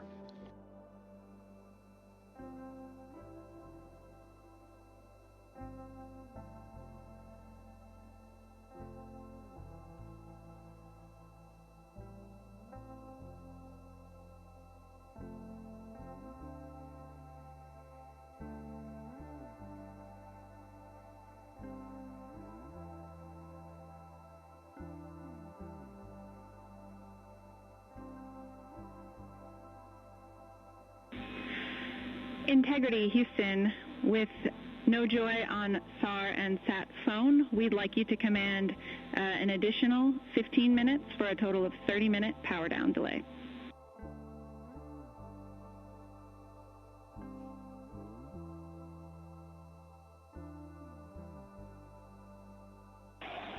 All right, Jackie, we have selected T/D+30. No joy on SAR radio or sat phone. And stand by, we have the master diver on SAR radio. Please hold comms. Hey, Lily. Excuse me. Hey, Jackie. We just got the master diver on SAR.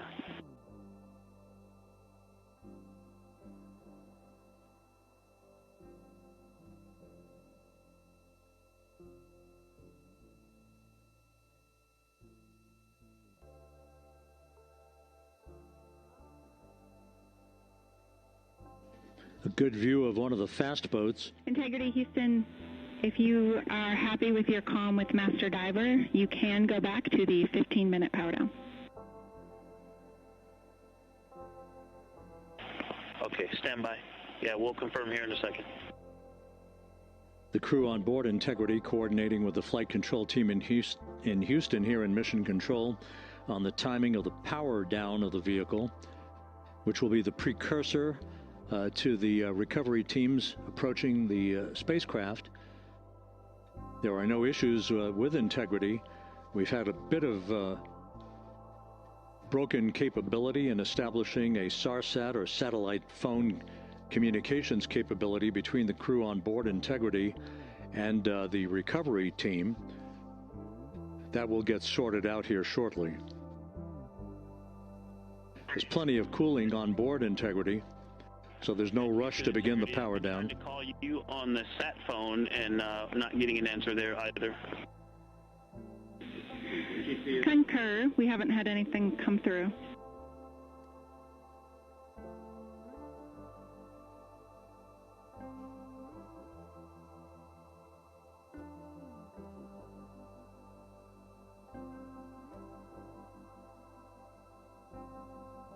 And Houston, if you could relay to recovery that we hear them, but it does not appear as though they are hearing us.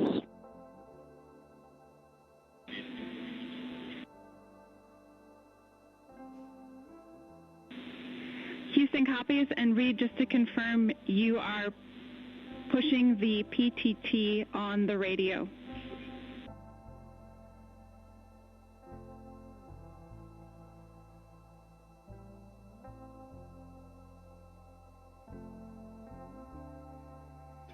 So as we continue to sort out the communications between Integrity and the recovery teams, we are standing by for the initiation of the power down procedures that, as you see, the recovery teams are moving towards the side of the capsule.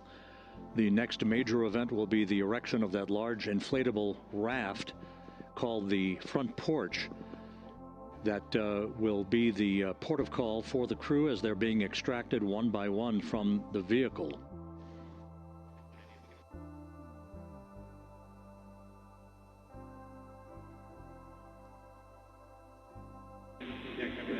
Integrity, Houston, for sat phone, we are going to attempt to call you.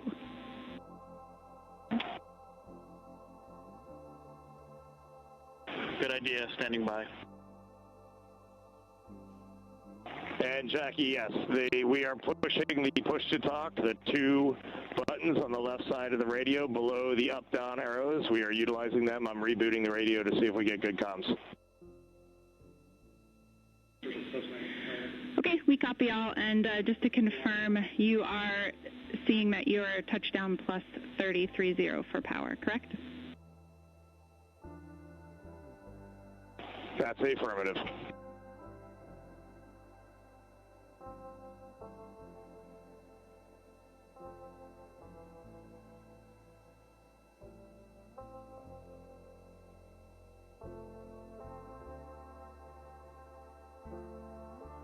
We are trying a backdoor approach to have mission control here call the crew on their satellite phone. This is all part of the coordination for the power down of the vehicle that will initiate the actual recovery operation. The first boats with the Navy divers on board are standing by, waiting to close in on Integrity to begin the process of erecting the large inflatable raft that's called the front porch that will be where the astronauts are extracted from so that they can have a few minutes to get their land legs back before they're hoisted aboard the Navy helicopters for the flight back to the deck of the USS John P. Murtha.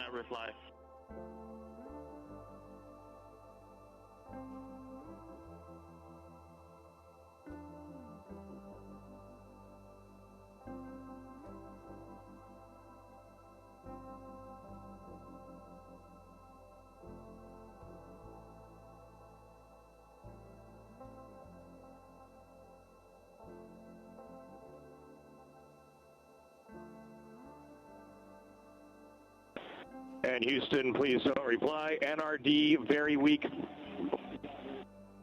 but readable. Master Diver, we can hear, but they cannot hear us.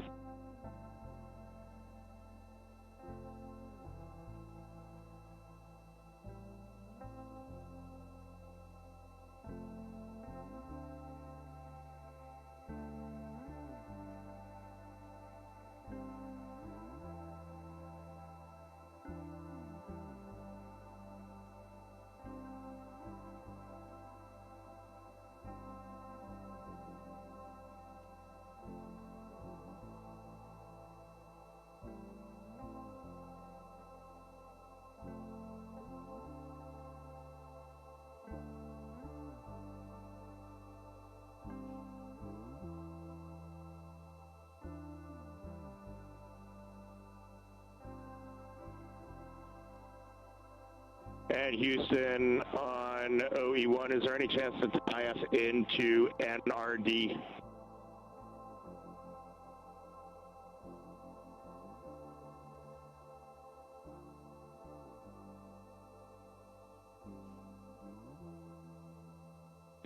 Checking.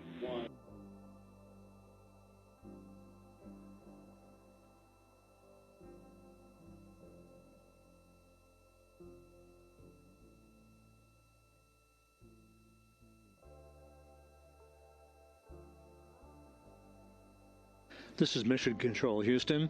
While we stand by for the establishment of communications between Integrity and the recovery team that is basically standing by very close to the spacecraft, we're going to go to the deck of the USS John P. Murtha, where Megan Cruz is standing by with Administrator Jared Isaacman.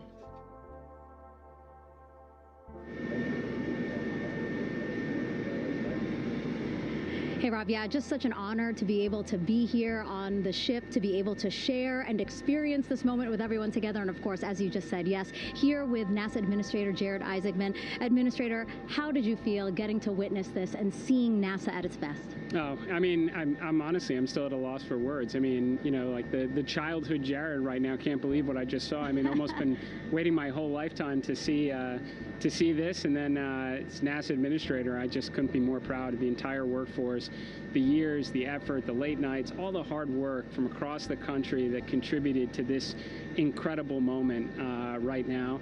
And yeah, incredibly grateful too for our teams here on the John P. Murtha right now. Yeah, look at them behind us here. Got everybody. What do you guys think? We just brought some astronauts back from the moon, huh?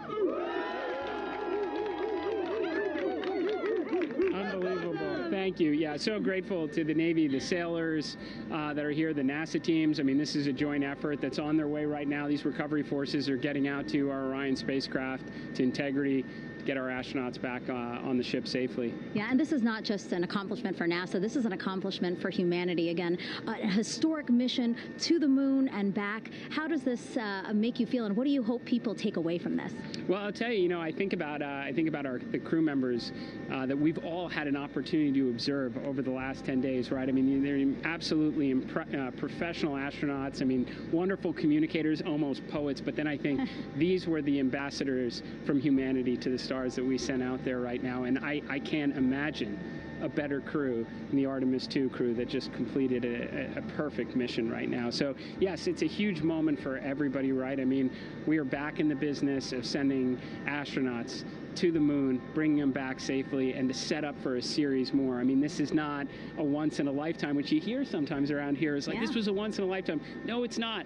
This is just the beginning. We are going to get back into doing this with frequency, sending missions to the moon until we land on it in 2028 and start building our base. Yeah, are we going to build on the momentum for Artemis 3? I mean, it's just around the corner. Absolutely. So, I mean, that's, part of me too. Like, I can't wait to get the crew off of Integrity right now, but also getting Integrity back on this ship so we can start taking a look at it, because all that data is so precious to us right now. I mean, we are going to definitely want to take a good look at the thermal protection system. We're going to want to download all the data they couldn't transmit back to us and use that to inform Artemis 3. But we're already making progress, right? You had SRB segments already showing up at KSC. Core stage for Artemis 3 is rolling out on April 20th.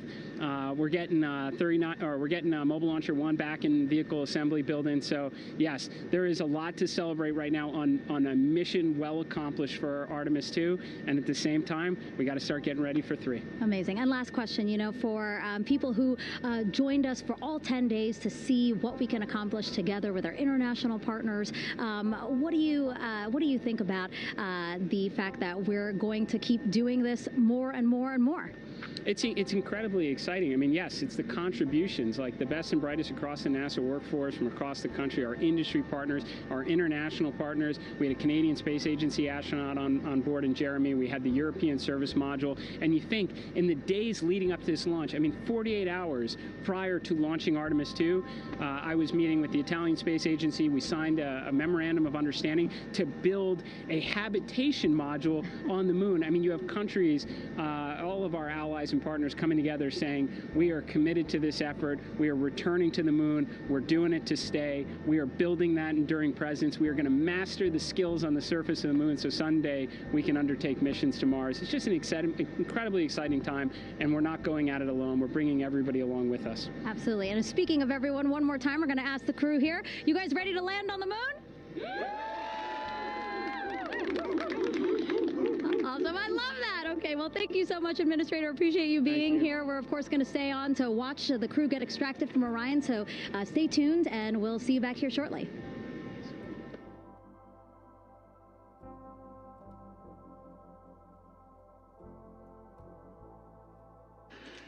Thank you, Megan, and thank you, Administrator Isaacman. We are in the process of working to establish that communications link and to establish the procedures that will lead to the power down of the spacecraft, which is gently bobbing in the Pacific following a bullseye touchdown that occurred at 7:07 p.m. Central Time, 5:07 p.m. Pacific Time, 2.5 hours before sunset in the Pacific southwest of San Diego. We have once again heard from the crew during that interview opportunity with the administrator, and we have 4 healthy crew members on board.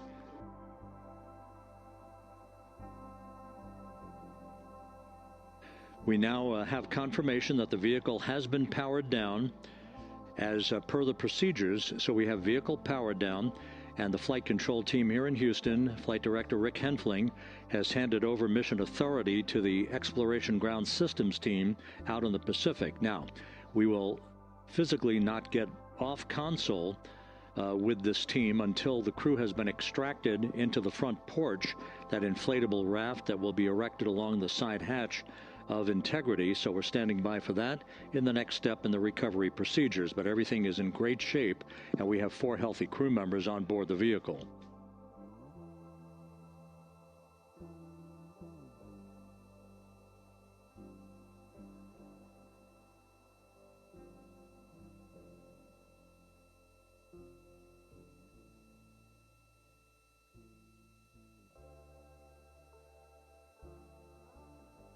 All of the entry events went by the book, no issues, perfect trajectory for integrity that was culminated with one final raise burn to improve the angle of attack for the vehicle as it entered the Earth's atmosphere. All of that flight dynamics computation worked like a charm.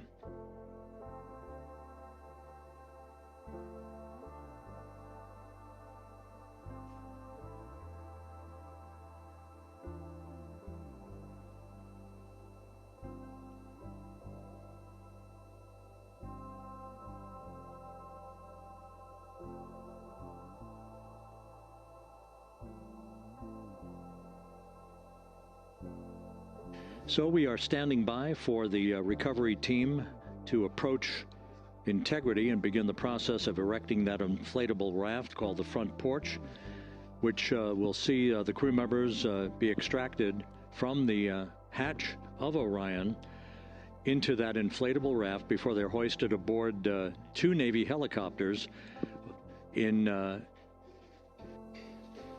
variety of different configurations.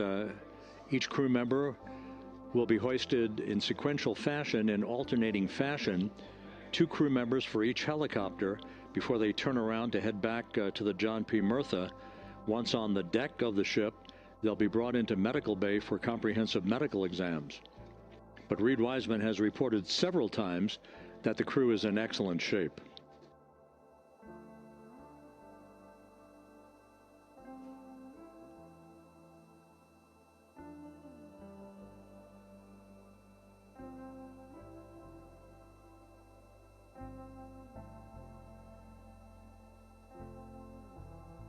So just to recap, it has been some 26 and a half minutes since the splashdown of integrity in the Pacific. The vehicle is in excellent shape. It performed like a champ all the way down through the Earth's atmosphere. All of the vehicle functions were checked off in excellent trip hammer fashion. The parachutes all deployed as planned. Splashdown occurring at 7:07 p.m. Central Time, 5:07 p.m. Pacific Time.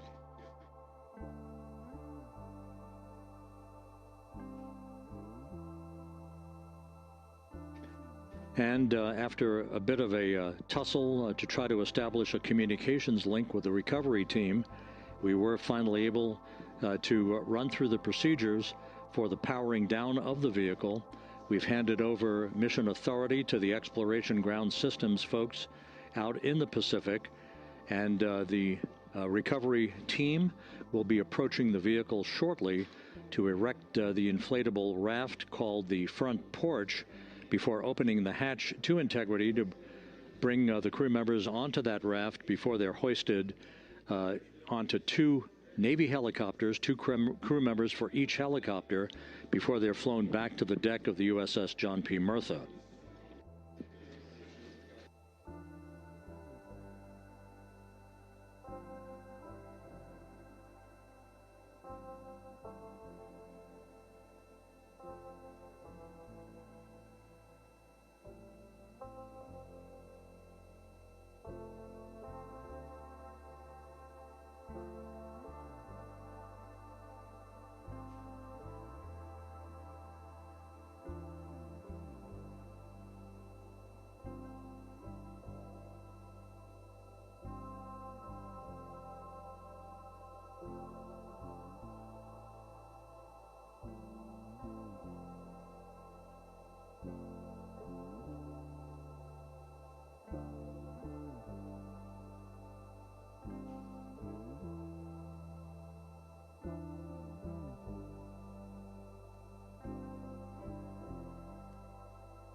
This is Mission Control Houston.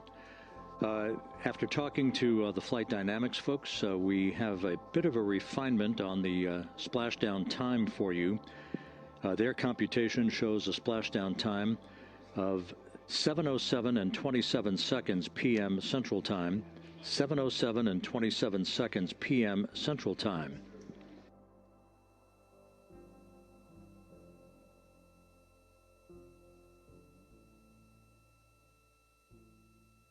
That would equate to a mission elapsed time of 9 days, 1 hour, 32 minutes, and 15 seconds.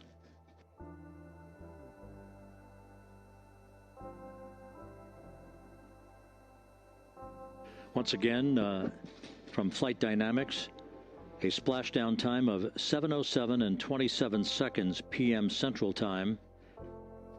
That would equate to a mission elapsed time of 9 days, 1 hour, 32 minutes, and 15 seconds.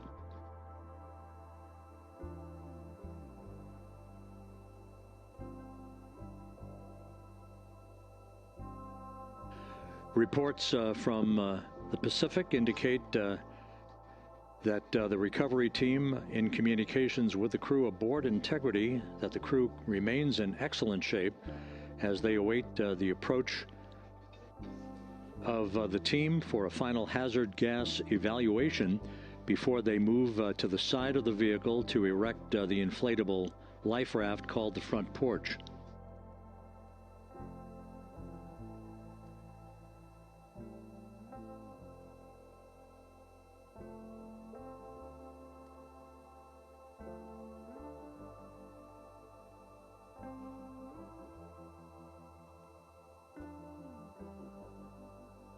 Again, no issues with Integrity. The vehicle is powered down.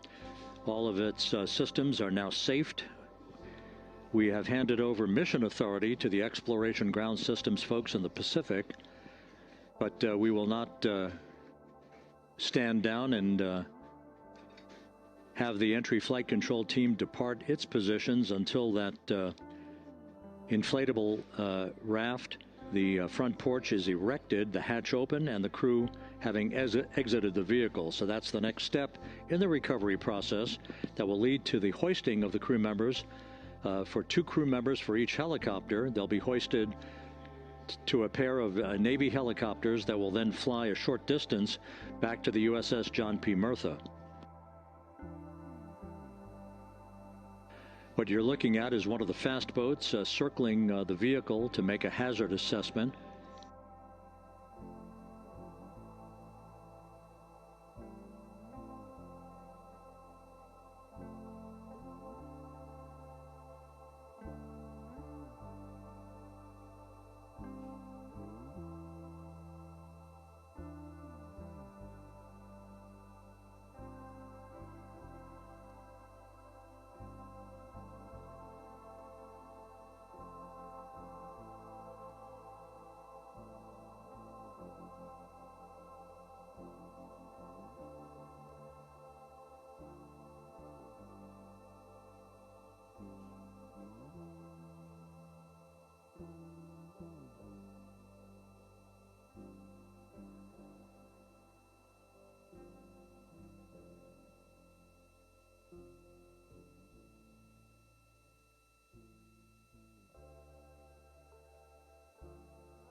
This is Mission Control Houston. Once again, you're watching the initiation of the recovery of the Artemis crew aboard Integrity. All of the Navy divers and the fast boats are now approaching the spacecraft after conducting a hazard assessment. The vehicle has been powered down.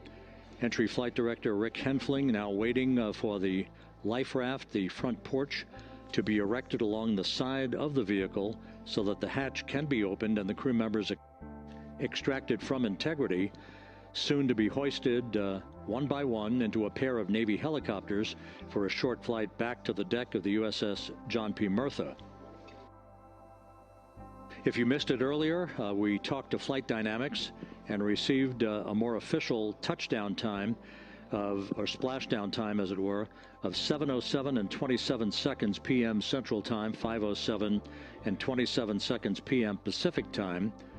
That would equate to a mission elapsed time of 9 days, 1 hour, 32 minutes, and 15 seconds.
Continuing to get excellent views from the imagery assets out at sea in the Pacific of Integrity. We continue to get good reports from the landing and support officer, who's in contact with the recovery team, that the crew is in excellent shape, no issues. They're just currently biding their time, waiting for the front porch to be erected. We have no hazardous hazard gases and no hazardous situation with the vehicle. It performed perfectly all the way down from entry interface to its splashdown in the Pacific at 7:07 and 27 seconds p.m. Central Time. And as you can see, the first phalanx of recovery personnel now pulling up alongside of Integrity.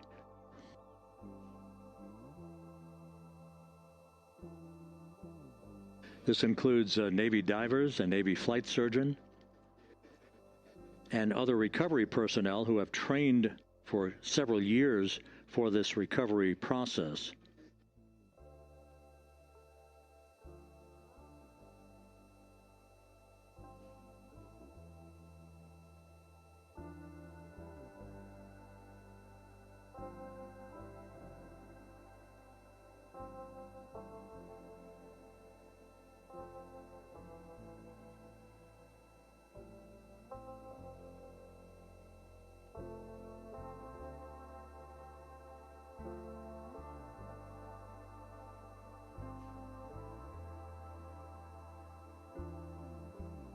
At this hour, some 41 minutes following splashdown, the vehicle has been powered down. There's no hazardous gas emanating from the vehicle. That's why the first team of recovery personnel has been able to pull alongside Integrity. And the reports continue to come in that the 4 astronauts are in excellent shape.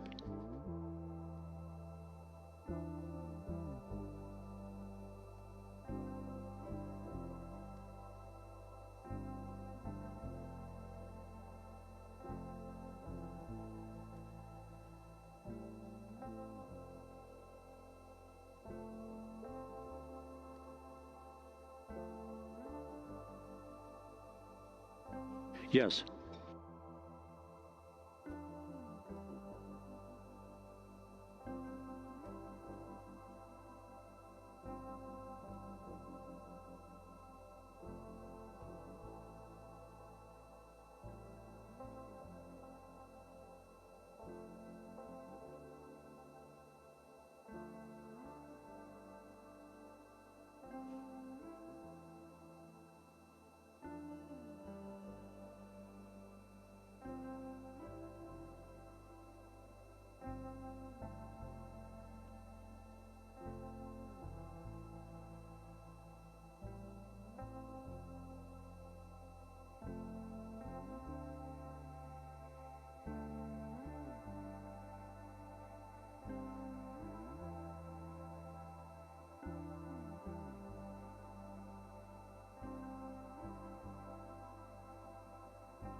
This is Mission Control Houston, continuing to watch the initiation of the recovery of Integrity's astronauts. One by one, they'll be brought out of the spacecraft onto a large inflatable raft just a short time from now. In the meantime, we can go back to the USS John P. Murtha, where my colleague Megan Cruz is standing by to provide her situation report. Megan, can you hear us?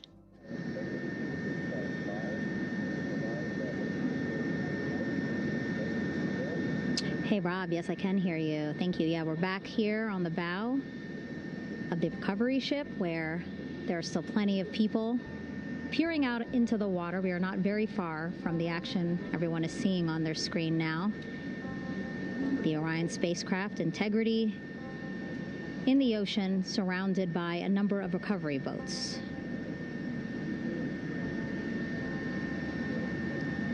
As Rob has been saying, in those recovery boats, NASA and Navy personnel specifically trained to get the astronauts out of Orion.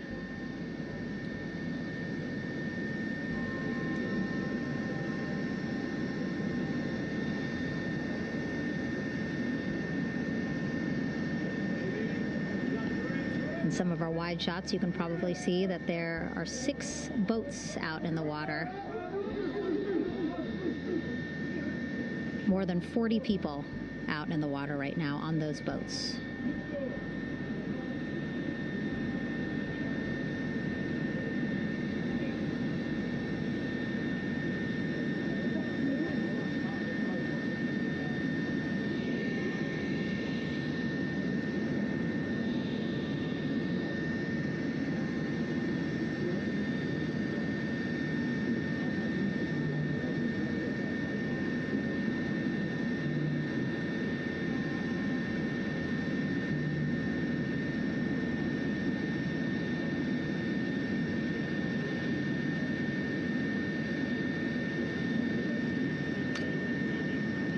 First order of business is to set up the front porch and the stabilization collar. You might also hear it referred to as a stab collar. Basically just to make sure that Orion stays upright, doesn't sway in the water too much, again, to make it easier for recovery forces to get the astronauts out.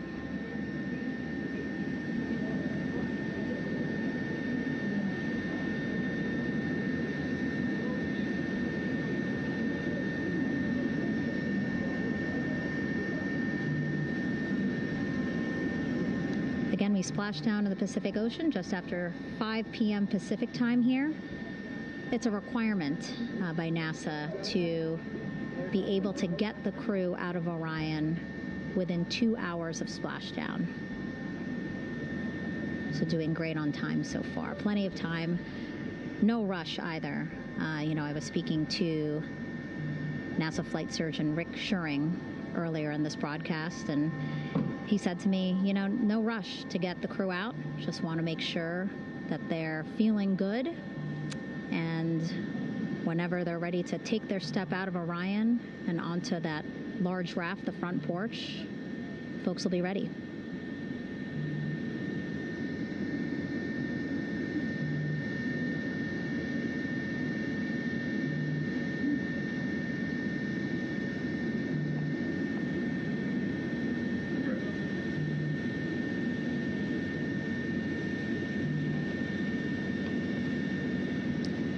As there are mission audio loops in Mission Control in Houston, there is a mission audio loop here on the ship, and it was just reported out that the side hatch is open.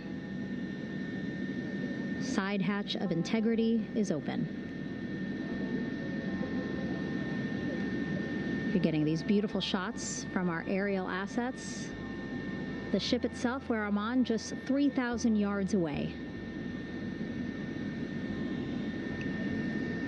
Again, plenty of people on the boat here, glued to the side closest to where they can see all this action. And again, with just 3,000 yards separating us, great views from the bow here. You can see now that side hatch is open. One of the Navy personnel is about to get inside there.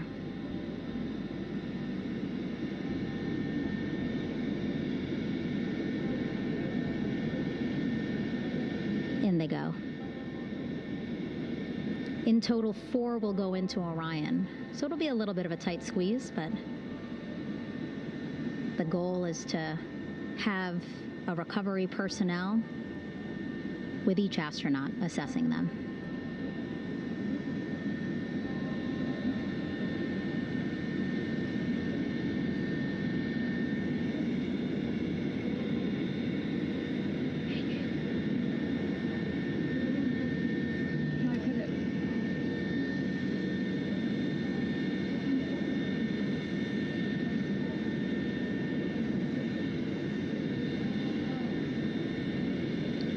Boats getting closer now. Again, that one that's right up against Orion, those are the divers that will go in to the spacecraft to check on each of the astronauts. These other boats will begin doing a number of things, putting on that stabilization collar onto Orion, building that front porch. Eventually, they will retrieve the parachutes, as well as tow Orion back to the well deck of the recovery ship here.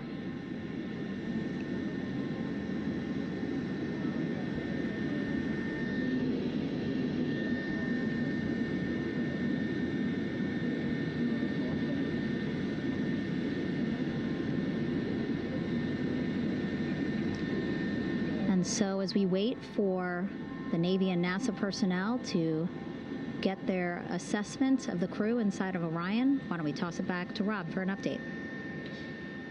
Yes, thank you, Megan. Here in Mission Control, Flight Director Rick Henfling and the entry team of flight controllers still on duty. The vehicle has been powered down for some time now.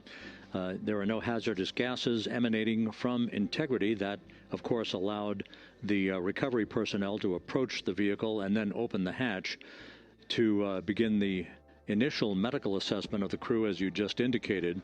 Now we're standing by for the erection of that inflatable raft, the front porch, alongside of the vehicle that will enable the crew to be extracted one by one onto the raft, have a moment or two to get their land legs back before they're hoisted into two hovering Navy helicopters, 2 crew members for each helicopter, for a short flight back to the deck of the USS John P. Murtha.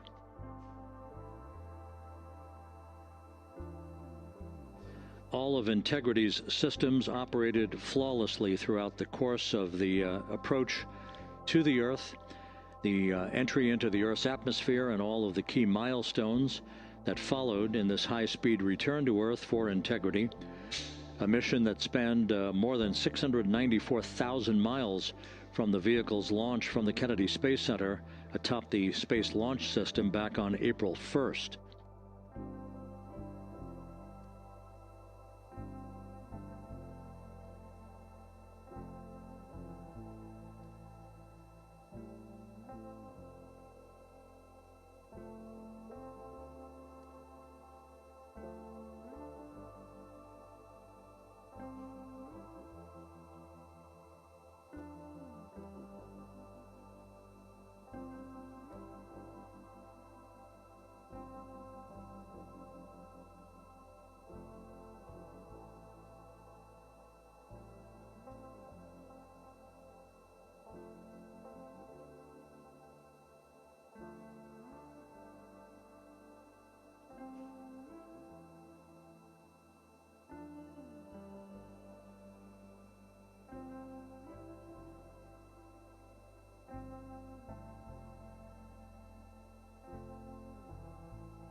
As we mentioned at the top of the broadcast, the last time that the Apollo program saw a splashdown in the Pacific was Apollo 17 back on December 19th, 1972.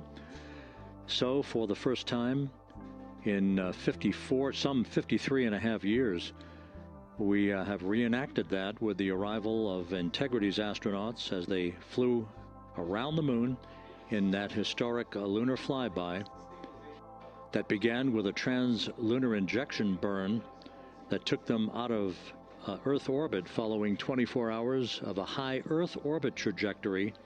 The high Earth orbit trajectory enabled flight controllers here to have a full 24 hours to evaluate the systems on Integrity and the condition of the crew before they would commit to flying to the moon.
With the side hatch of Orion having been opened to set the stage for the erection of the inflatable life raft, known as the front porch, to be erected alongside the spacecraft for the extraction of the crew. Let's play for you an interview that my colleague Megan Cruz conducted on the USS John P. Murtha with Navy diver First Class David McMahon that explains how this process is unfolding. Okay, Davey, so you and some of your team, one last look over of the stabilization collar, correct? Yes, ma'am. Okay, so what is this stabilization collar? This is what's going to stabilize the capsule out there in the ocean. We don't know how good the weather or the waves will be that day, so this will help prevent any unnecessary occurrences from happening, stabilizing the capsule and the astronauts inside. So basically this is a float that will go around Orion. I'm assuming that what they're doing right now, these are the lines that will attach the collar onto Orion? That is correct. And so what are they doing here? So we've got the lower line that will secure the inflation device before we inflate it. That gives us the go-ahead that it's secure in space, and then we'll inflate it, and then once that is done, we'll undo all the carabiners and get this orange line on top tied in the same fashion, and then this will be secured to the capsule, and the astronauts can safely take their first steps out of the capsule onto the front porch. Okay, and how long will it take them to set up the stabilization collar? We should definitely be able to handle this in under 10 minutes. Okay, wow. And then you just mentioned the front porch. So basically after they set up this stabilization collar, then they set up what's called the front porch here. That's correct. Okay, and what's the front porch? Front porch is basically a bigger waiting room for the astronauts to sit in while we wait for the helicopters to show up and grab them. Okay, so the medical team that was inside with the crew, they're going to help them out and onto the front porch? That is correct. And then what happens here?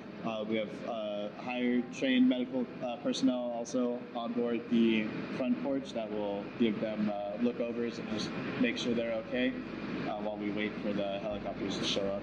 Okay. How does it feel, I mean, your team, you, to be part of a mission that's returning astronauts from the moon in more than 50 years? We all feel extremely honored to be a part of this, as well as a bigger mission for the Navy and joining up with NASA to do great things. Mm-hmm. And do you feel like you and your team are ready? Yes, very ready. Cool. All right, thank you so much. Thank you.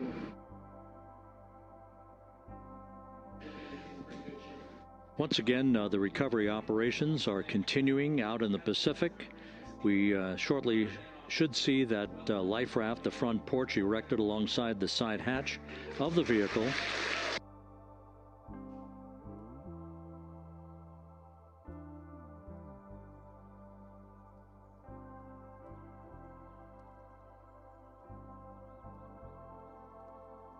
A number of flight controllers have come into the flight control room to receive congratulations from Entry Flight Director Rick Henfling.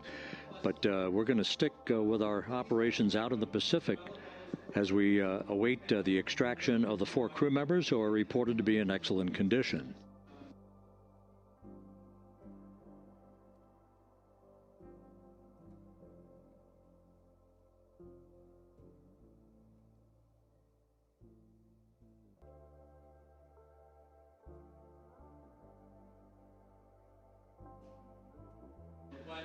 Again, while we stand by for that front porch to be erected alongside of the side hatch of the vehicle, let's go back to the USS John P. Murtha and Megan Cruz. Megan?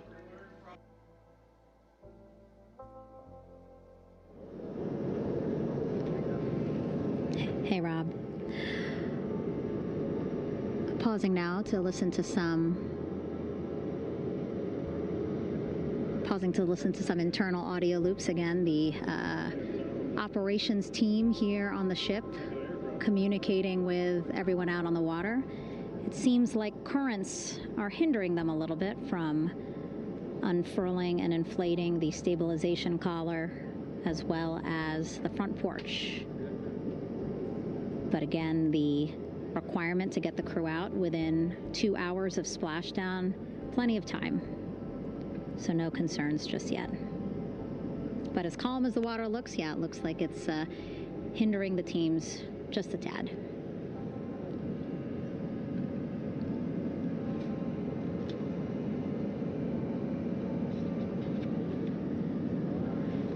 You can see in some of our shots that side hatch still open. Again, inside there are now 8 people inside. 4 divers, Navy divers, all with medical training, each assigned to an astronaut each. Making sure that they're comfortable, feeling good.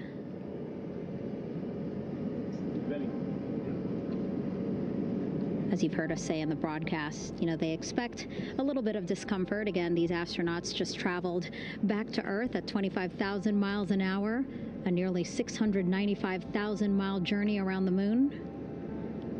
If you think you get carsick.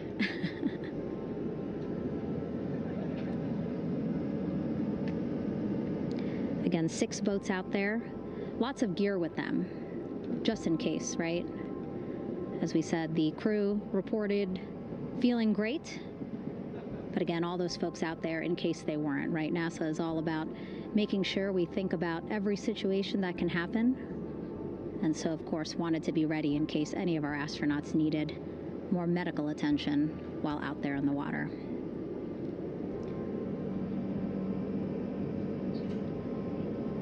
You see now teams again trying to set up the stabilization collar and front porch for the crew to get out of Orion. They need both, right? The stabilization collar will keep Orion from swaying as you see it is doing now.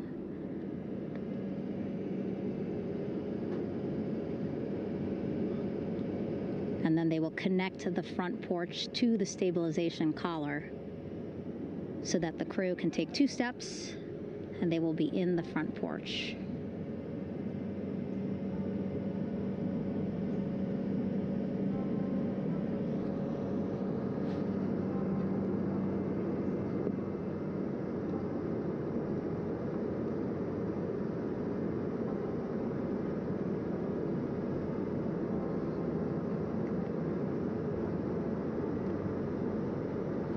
Not a lot of chatter on the mission audio loops. That's a good thing.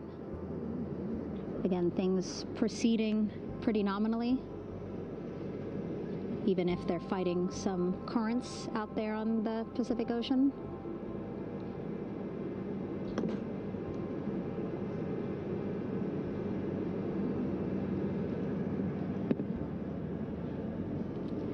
Again, the goal, setting up the stabilization collar and the front porch so that the crew can rest comfortably in the front porch, get placed into harnesses so that 2 helicopters can lift them off the front porch and onto the USS John Murtha here.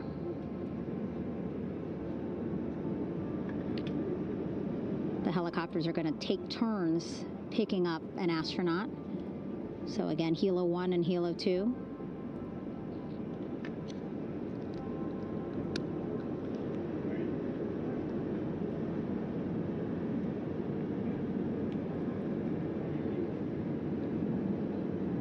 Okay, and the recovery team here on the ship just got a report from the undersea medical officer who is inside the capsule with the crew.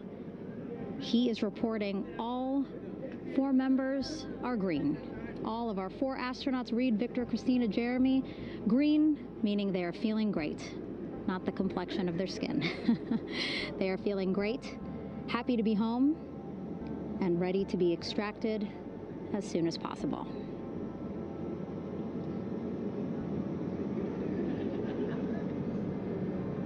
And so, as I was saying, we have 2 helicopters circling the activity you're seeing on the water right now. Each will take turns picking up an astronaut. So Helo 1 will come on in, hover above the front porch, about 40 feet above the front porch. A Navy recovery specialist will be hoisted down into the front porch. The restricted maneuvering doctrine is in effect. Will connect to the first astronaut, which we're expecting to be Christina.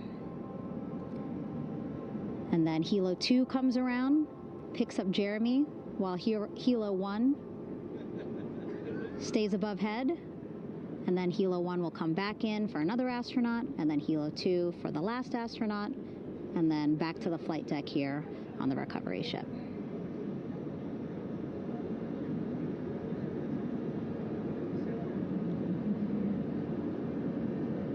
I was talking to Assistant Artemis Recovery Director Paul Sierpinski. He said helos are a much quicker, safer way to get on board. They did actually consider boats, but then if you think about it, longer time, the crew would have to move through more of the ship. This way the helos will give a more direct, quicker route to the medical bay for our 4 astronauts.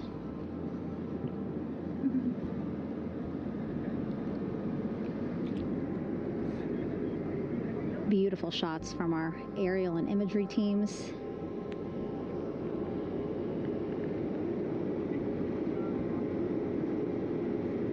Clouds have dissipated for a clear view from the bow of the recovery ship here.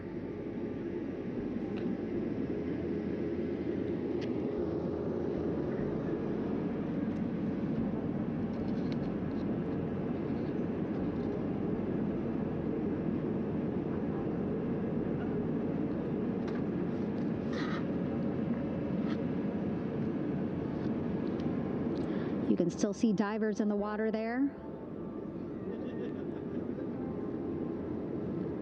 Encircling Orion, that is that stabilization collar we've been telling you about.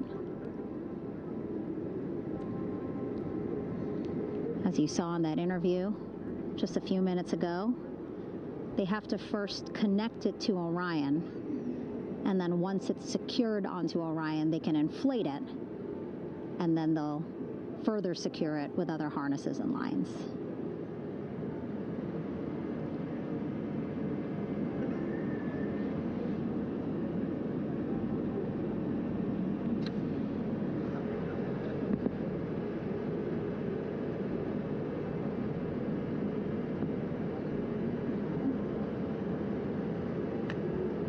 About an hour and 10 minutes since splashdown in the Pacific Ocean here.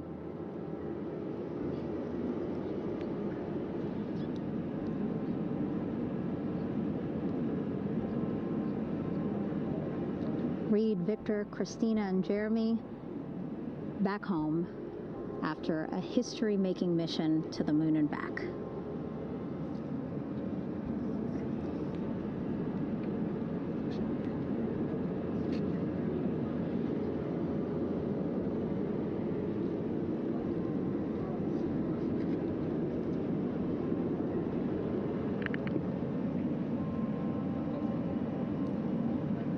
If you missed what we said just a couple of minutes ago, the undersea medical officer inside with the crew in Orion, reporting all 4 crew members feeling great.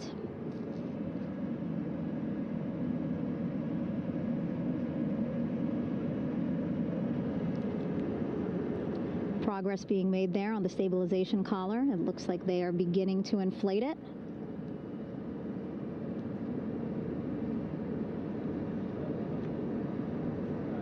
And it looks like they're starting to unfold the front porch in order to get that into the water here shortly and inflate that as well.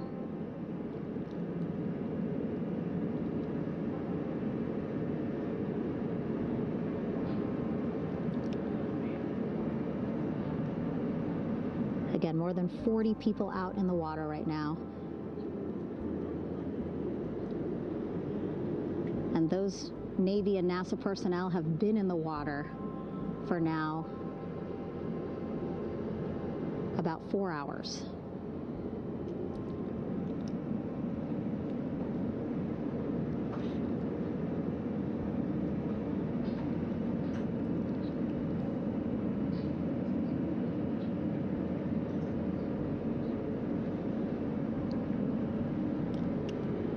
The reason why they had to get out so early is just to stage everything. And actually here on the ship, when there are flight operations happening, you can't have anything else, right? Just because the flight deck can be a dangerous place, so they just want to focus on planes coming and going from the ship, so that's why they wanted to get the boats in the water to make sure that they have all the time they needed for the flight ops. And then the same crew here out in the water, they will stay out in the water for a number of hours after we recover the crew and get them back on the ship, because then they have to recover Orion.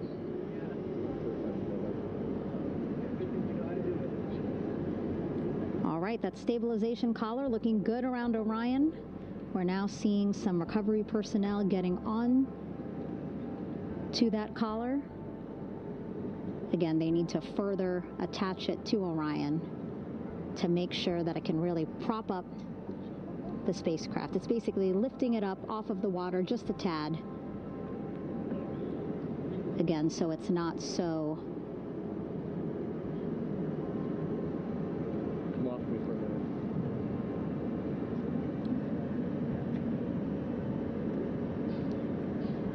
so it doesn't sway so much in the water there.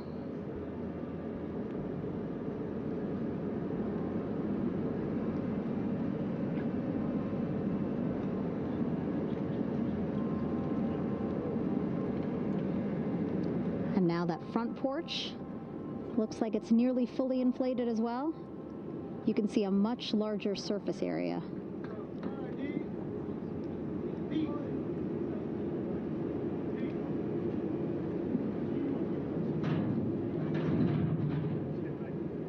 And so once the crew get out of Orion, they can stretch their legs a little bit on this front porch, get some fresh air.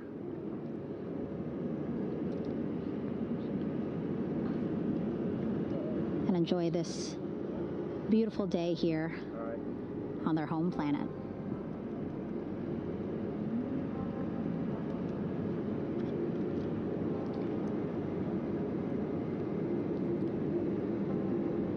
It appears teams now are about to connect the front porch to the stabilization collar.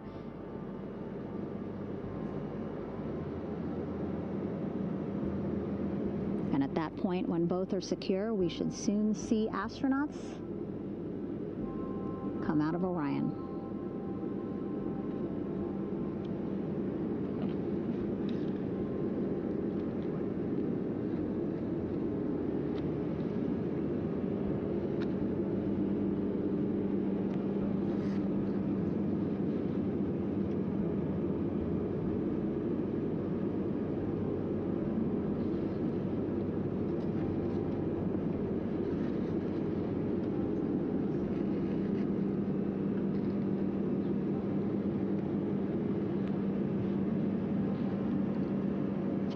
All these views you see also being fed to the Landing Force Operations Center here on the ship. Of course, it is very important for our recovery teams leading the mission to have all the views that you're seeing as well. Again, listening to their communication loop here on the ship. Very quiet, which is a good thing. It means things are going pretty nominally, meaning as expected.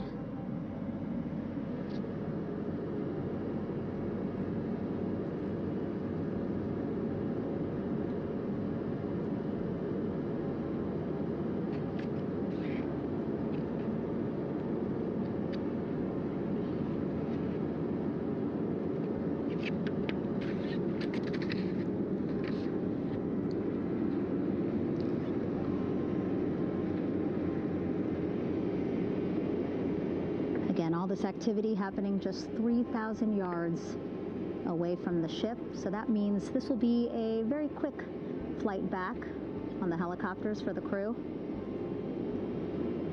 2-3 minutes, and then they'll be back here on the ship.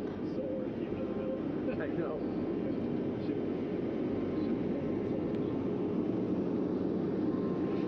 Okay, saw a thumbs up from one of the personnel on the front porch. It looks like they are now getting ready to deploy what they call the Air Rescue Vest, ARV.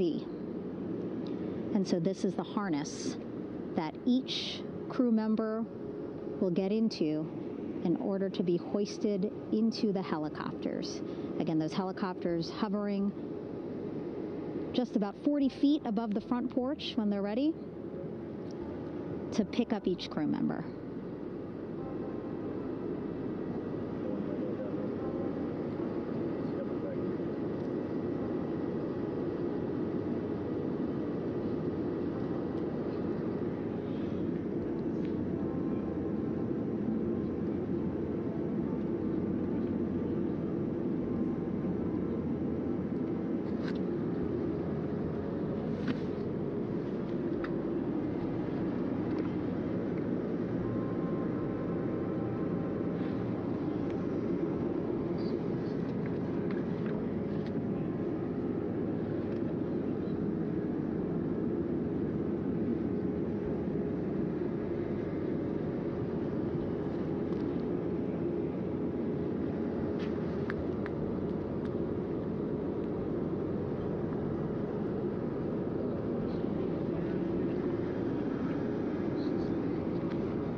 This is Mission Control Houston.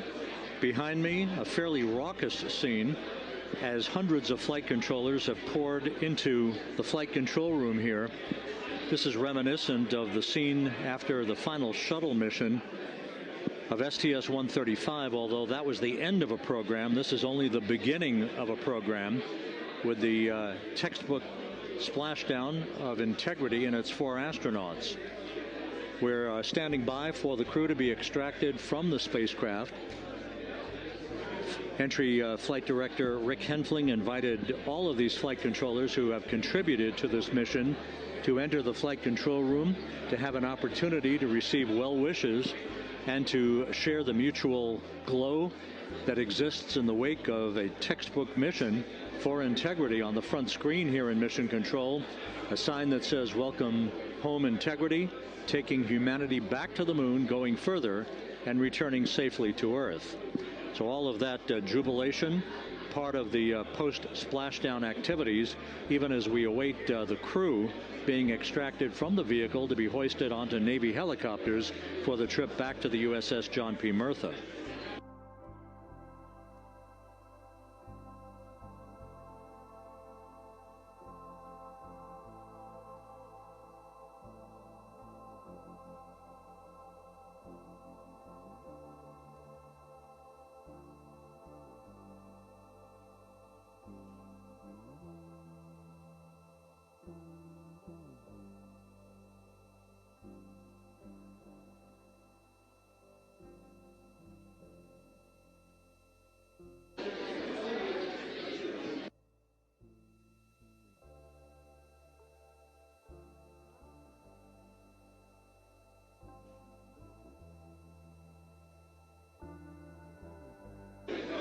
Once again here in Mission Control, this view of the Artemis Flight Control Room, known as the White Flight Control Room. This is the old shuttle flight control room, and now is the home of Artemis missions to the moon and beyond. Once again, quite a few flight controllers were invited in by Entry Flight Director Rick Henfling to share in the jubilation following the successful splashdown of Integrity. That splashdown occurring an hour and 22 minutes ago, as we stand by for the completion of the extraction of the crew, and ultimately they're hoisting onto Navy helicopters for a short flight back to the USS John P. Murtha. Splashdown occurred at 7:07 and 27 seconds p.m. Central Time. I had an opportunity to talk to the head of flight dynamics, Jeff Birch, a moment or two ago. He said the trajectory of Integrity coming through the Earth's atmosphere was so precise, they've never seen anything line up on a ground track like today's entry by Integrity for its splashdown southwest of San Diego.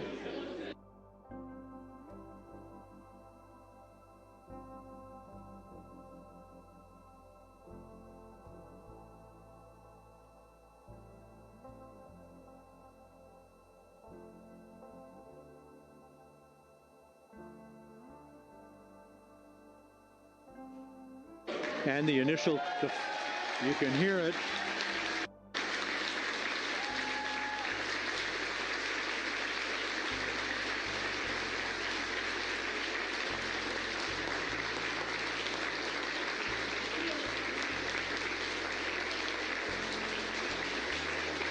Jubilation here in the flight control room. The first crew member is out of Integrity.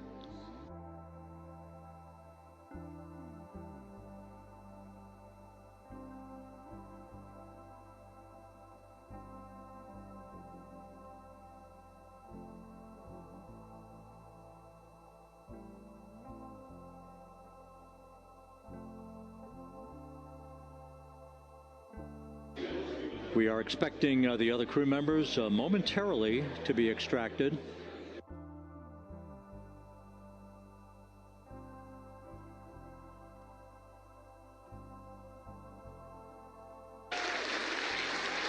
We now have 2 crew members out.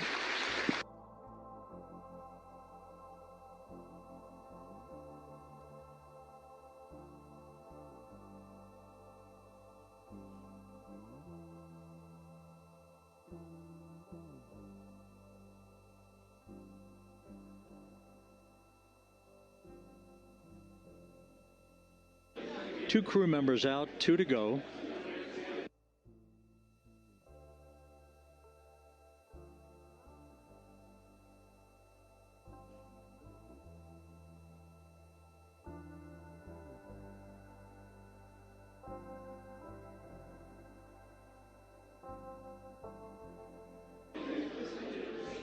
We're about 1 hour from sunset out in the Pacific. Everything continues to go well. Integrity's systems function perfectly during its entry back to Earth. And Reed Wiseman, the commander who will be last out of the vehicle, reported that all the crew members were feeling very well.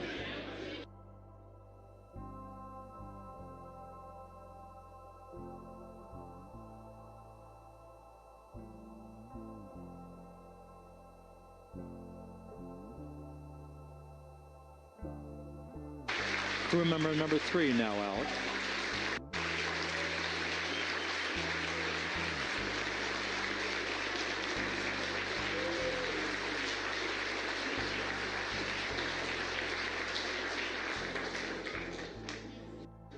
And now standing by for the commander, Reed Wiseman, who will be last out of his ship.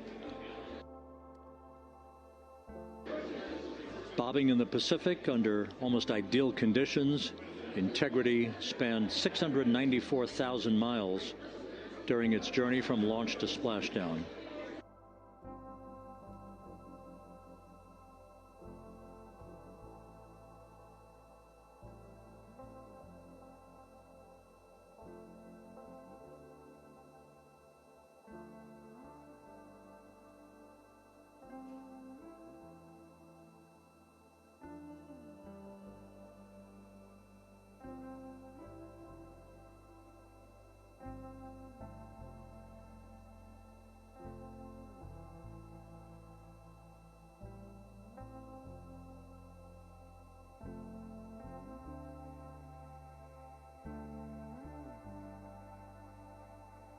And we now have Reed Wiseman out of the vehicle, all 4 crew members now out of Integrity.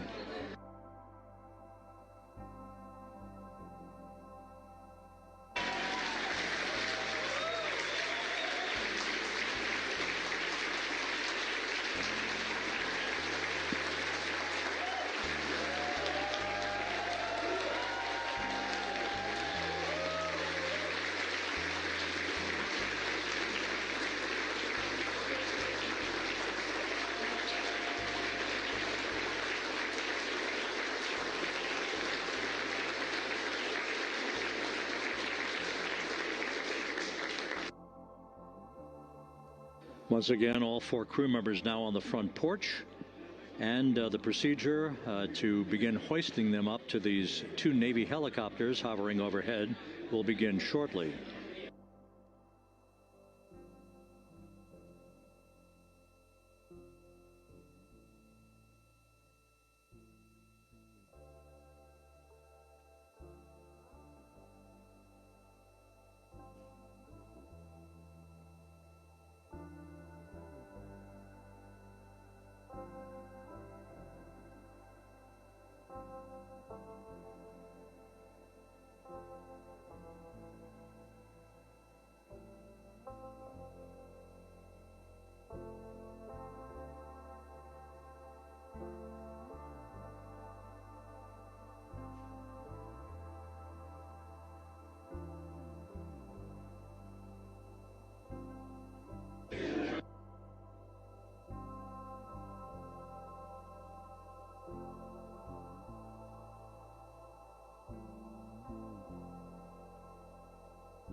This is Mission Control Houston. The mission is over, but the melody lingers on as jubilation continues here in the flight control room.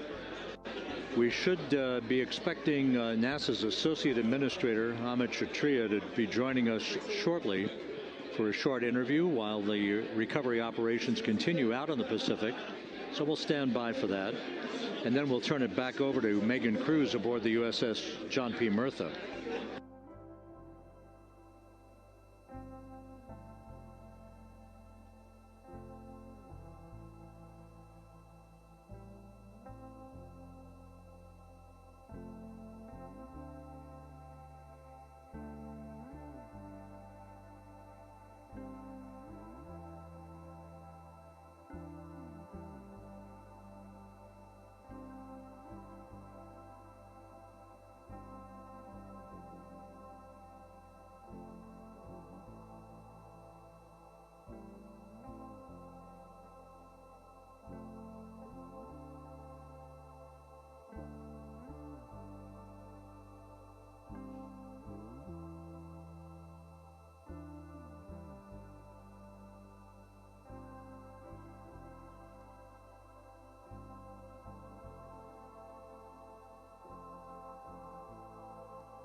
This is Mission Control Houston here in the Artemis Flight Control Room.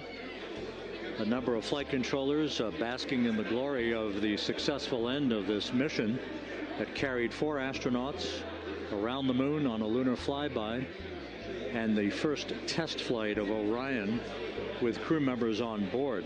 Splashdown occurring an hour and 32 minutes ago after a flawless descent back into the Earth's atmosphere for the vehicle. Its 4 crew members in good shape, simply enjoying their time right now on the front porch, as it were, the inflatable raft alongside of their Integrity spacecraft. We're expecting Amit Kshatriya, the NASA Associate Administrator, to join us here momentarily for a brief interview before we turn it back over to Megan Cruz aboard the USS John P. Murtha, the recovery ship.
This is Mission Control Houston.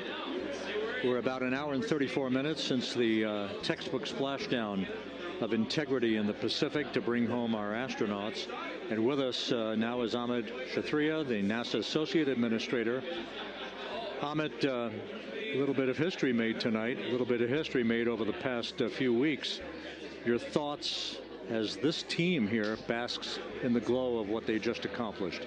Yeah, Rob, we're here in the control center, and it's kind of overrun with jubilant folks from the Mission Control Houston, as well as engineering, and folks that just want to be here, part of it, as we watch our crew get extracted from the vehicle. And, you know, my thought is always, always, always about these teams, the team that's in the water right now, pulling the crew out, the team here in Houston that worked so hard over the last 10 days, no sleep to get this done. You know, we still have some work to do to get the crew to the med bay here on the ship. They all look great coming out, so hopefully that won't be too long. You know, I think we saw the administrator on the boat too, giving his thanks to the Navy team on the Mirtha, which they're just an incredible group of sailors. I was able to visit with them a couple weeks ago. And then if you pull it all the way back to the workers and the folks that joined the rocket at Michoud, that made the heat shield tiles that held together tonight, that stacked the vehicle in Florida, that integrated the vehicle in Denver, that fired the engines in Stennis, that fired the boosters in Promontory. I mean, this is the entire team, you know, coming together and being tested by the environment that this machine went through. And they did it right. The work was good. They did it right. You've said in a number of briefings, of course, and in other forums that this is just the first step. The cadence has to step up, as the administrator has indicated. Now, it's a little early for the full report card on how integrity did, but did this mission ultimately, from your eyes view, exceed expectations? It absolutely did. I mean, I was waiting to talk about this until we're in the water, and, you know, I think we still have, again, work to do to bring it in and really kind of go through it bolt by bolt and see what we learned. But, I mean, so far, given what we learned during the mission and given how we performed on ascent, on entry, you know, I always think about energy in terms of the states that you worry about the most, and every time we put these machines through these incredibly energetic states that came through. So I'm fairly confident that we made a big step tonight to get us on the path towards the surface. I think the path to the surface is open now. You know, we do have to do all the work, and we'll make sure we talk about that as cleanly as we can. We learned a few things during the mission, but I have to tell you, this was an incredible test of an incredible machine. From an American psyche standpoint, the Empire State Building was lit up red, white, and blue tonight. Our coverage was seen on baseball stadiums around the major leagues. How captivating was this experience for the American people, for the world, in fact, as we returned to the moon? You know, I have not been able to watch a lot of the coverage as we've progressed through the mission. I will tell you, just, you know, from my witness in Florida before launch, and then seeing the people's faces here, and then, you know, reading where I can about how things are going. I think this has been a gift to the world from NASA. NASA has given the world a gift, proving to folks all over the place, especially young people, and that to me is what this is really about. Young people, when they see what we can do when we work together, when we have teams that collaborate, that, you know, it doesn't matter how hard the problems are, we can solve them. I'm hopeful that Artemis 2, as folks witness what we were able to do with this incredible crew, this incredible team that we've birthed into the world, scientists and engineers and artists that have been inspired by this. And even if they don't come work in the program, which separately they should come work in the program, because Lord knows we need the help, but even if they don't want to come work in the program, hopefully they grow up to recognize they can do amazing things when they work together and contribute to society and be good citizens and really change the way, you know, the challenges that are coming in the world are overcomable if we work together like this. And one final question. You know, flying to the moon, we did it. We've done it again this past week and a half or so. But the engineering that went behind the design of this mission and the precision, the pinpoint precision of this vehicle entering that entry corridor, it's almost mind-boggling. Yeah, it is incredible when you think about the energies involved and the uncertainties involved. That you know, when we inserted the vehicle into orbit, it was 99.2% down the middle. When we dropped the vehicle right on top of the fleet here, you know, our guys knew exactly where to go, but the guidance was perfect. You know, and it's interesting. I've got this question a lot over the last few weeks about, you know, we did this before 53 years ago, and you know that. I think, I mean, it is a reasonable thing to contemplate, like what's gone on since then. And what I'd tell you is, you know, when we did Apollo, which again, the more we learn about what they did, the more magical it seems what they were able to accomplish given the technology and the learnings that they had. But when we did Apollo, the architects of Apollo, you know, Gilbert, Seaman, von Braun, Mueller, what they really wanted to do, you know, as they were contemplating what it meant to expand our range of action to the lunar surface, what they wanted to do was learn how to live and work in space for a long time. They wanted to do that first before they were confident they could expand their range of action to the moon. Now, of course, the politics of the time and the mission at the time was different, and so they had to go straight to the moon and bring people home. And then after that, the program kind of lost its momentum. But you know, after that, NASA kept moving along those paths, right? So we recognized during Apollo that reusability was going to be important. We spent a lot of money on those machines, and you know, we spent a lot of money on these machines here, even though, but we recognized that reusability was important, which is why we built a winged space plane called Space Shuttle, and then we used that reusable machine to build a space station. And we learned for 25 years how to live and work in space, and have been able to develop technologies that can enable exploration. So really, what I think is now, 53 years later, we're at the point where the architects of Apollo would have been pleased that we're now ready to actually go back to the moon and go back to stay, because we've learned all the things we needed to learn. There's a lot of people pleased here tonight, and we really thank you for joining us. Amit Kshatriya, NASA's Associate Administrator, as we begin to hoist the crew onto the helicopters to head back to the recovery ship. Thank you very much, and congratulations, Amit.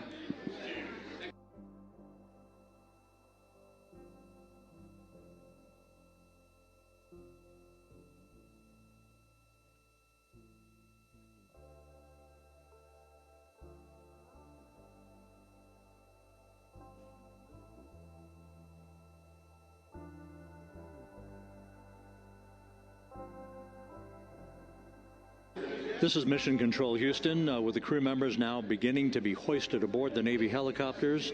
Let's go to Megan Cruz aboard the USS John P. Murtha, who will take it from here.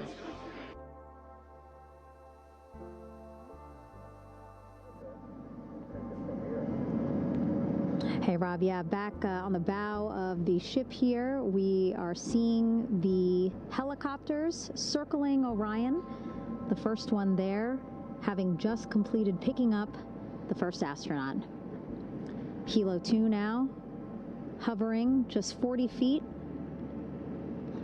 above the front porch, lowering a recovery specialist out of the helicopter.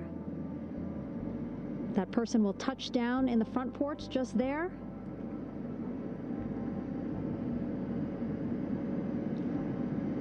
The crew members already outfitted with a harness that will allow them to quickly attach to the hoisting device.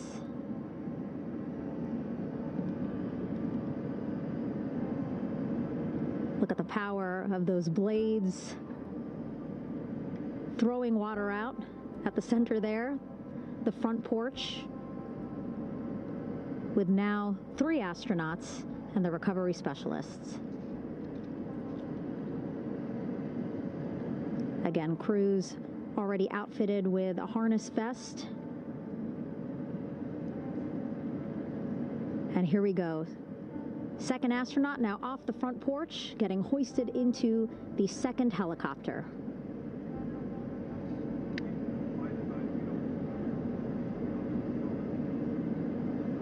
That helicopter will now hover just a distance away to give room for the first helicopter to come back and pick up the third astronaut.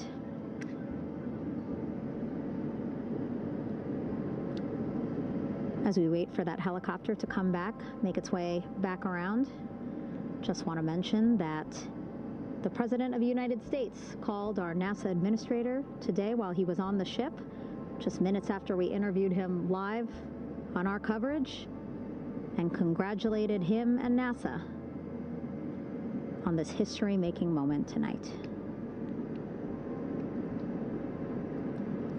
Helicopter 1 again hovering 40 feet over the front porch. We will soon see another recovery specialist getting lowered onto the front porch. Wow, imagine sitting on that front porch, the wind, the water.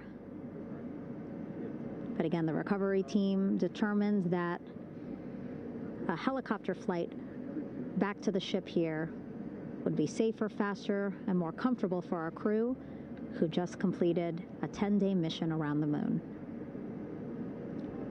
Third astronaut in the air, getting hoisted quickly back into the first helicopter now.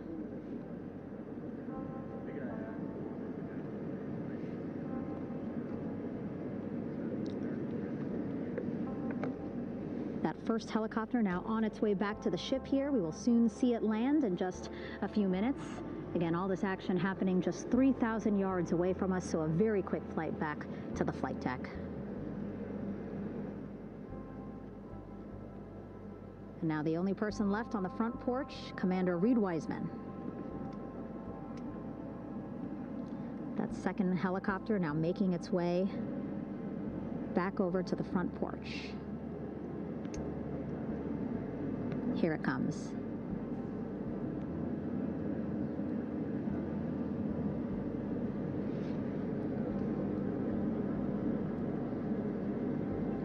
Making its final approach here.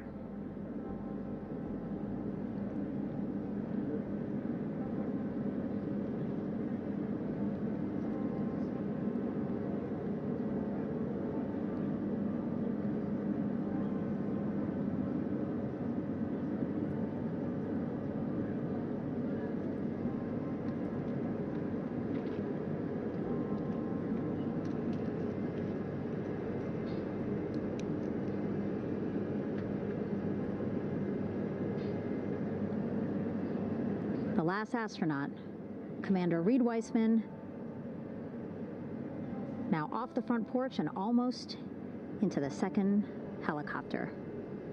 Both now on their way back to the ship where we are, the USS John P. Murtha, just west of San Diego in the Pacific Ocean.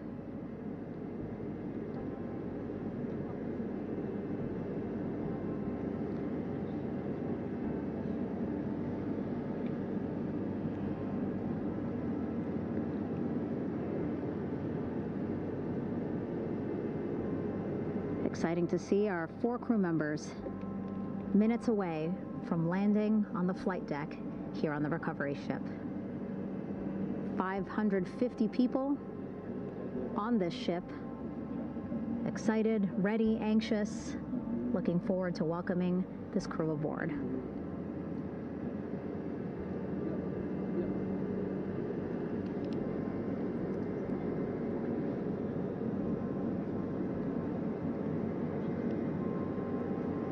Watching them now with our own eyes. Close to the ship here. Hearing them begin to hover on the flight deck, which is just across from us, here on the bow.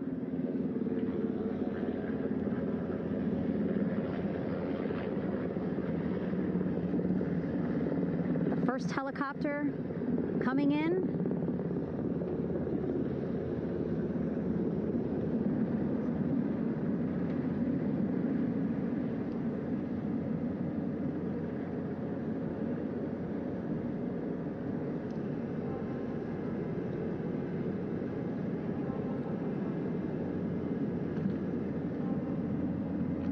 Wheels down. Wheels down of the first helicopter carrying 2 of our Artemis II crew. Pilot Victor Glover and mission specialist Christina Cook.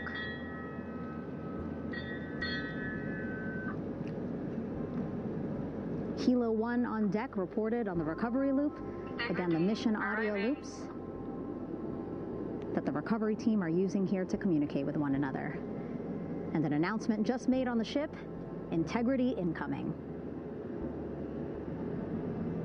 2 more helicopters on their way to the flight deck, one carrying the crew, the other, one of our imagery helicopters. Again, kudos to our imagery and aerial teams for giving us these beautiful views of history in the making. Set amid a gorgeous, soon-to-be sunset here in the Pacific Ocean.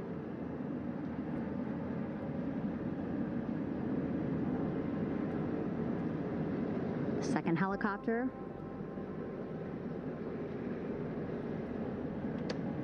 making its approach of the flight deck.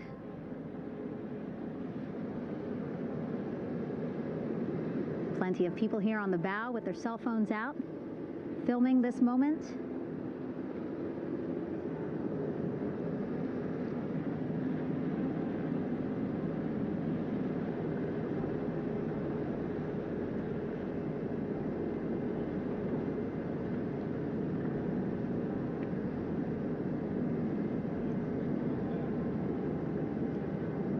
Impressive flying here by the Navy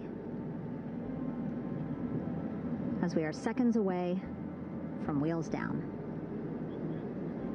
And there you go. We now have all 4 Artemis II crew members on the USS John P. Murtha.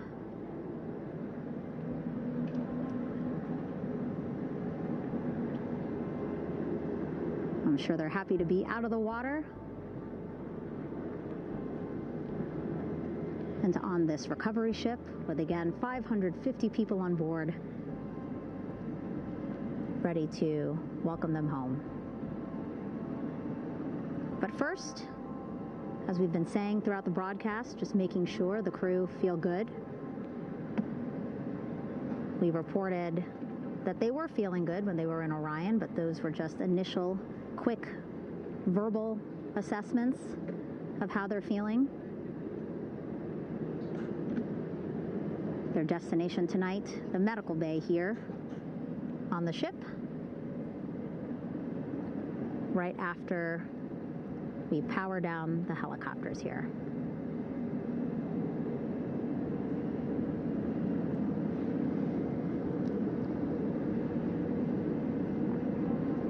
The team on the flight deck working quickly but methodically.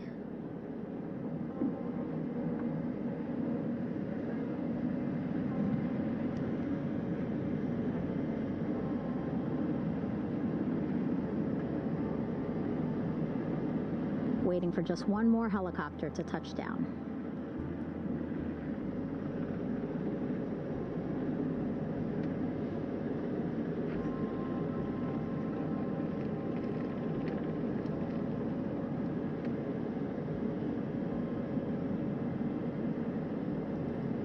Very limited personnel here on the flight deck. Restricted maneuvering doctrine is in effect. As that third helicopter touches down.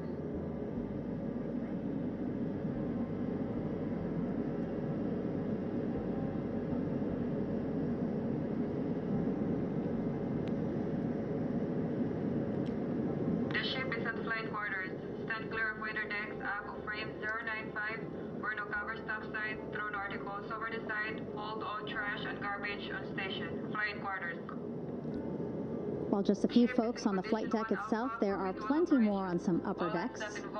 I see in some of our views a very packed crowd overhead. Announcements being made over the ship's loudspeaker system, reminding folks to stay clear of operational areas like the flight deck,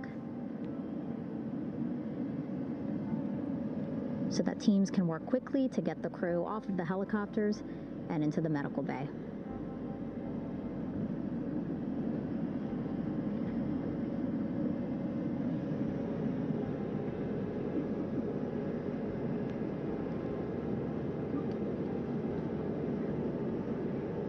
Splashdown today, 5:06 p.m. Pacific time. We are within 2 hours of that splashdown time, and already we have all 4 crew members on the flight deck of the USS John P. Murtha.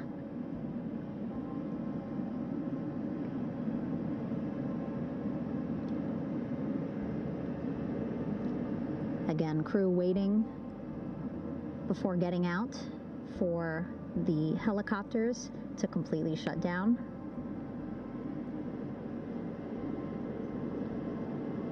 Safety, of course, very important to NASA and the U.S. military.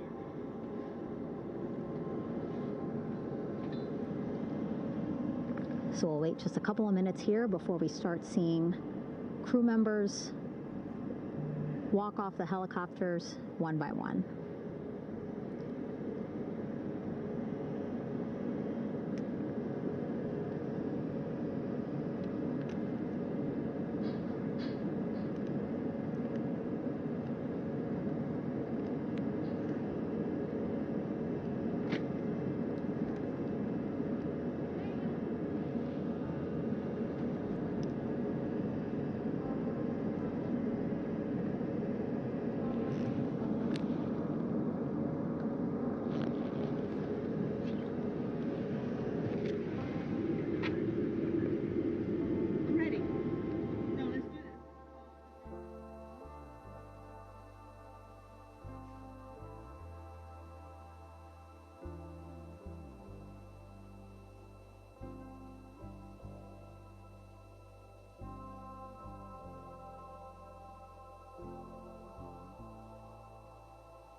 All right, and now here we see pilot Victor Glover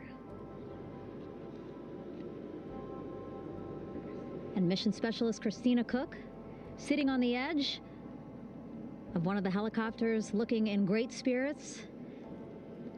That familiar smile and laugh from Victor, I can see it from here. Christina, I'm sure, feeling the same way, just blocked a little bit by our camera here, but we'll see her here shortly. A photographer taking their pictures. Victor saluting folks on the flight deck.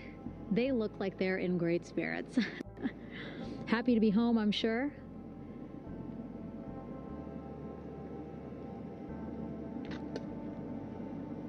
If you're sitting at home, I hope you too are wondering, what would you want to ask them if you got a chance to talk to them? Because that is what I'm thinking about. Getting the opportunity to talk to or ask questions of these 4 astronauts who just made history as the first crew to return to the moon since 1972.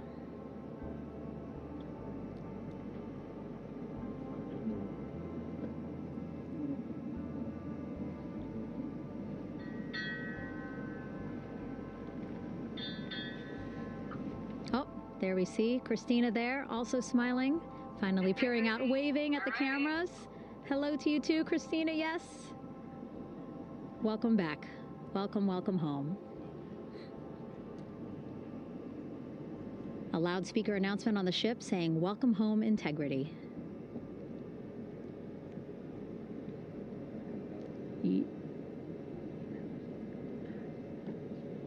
Victor in great spirits. I can't see who he's talking to, but I kind of think that he might be talking to his other 2 crew members. Shouting from across the flight deck, congratulations to one another.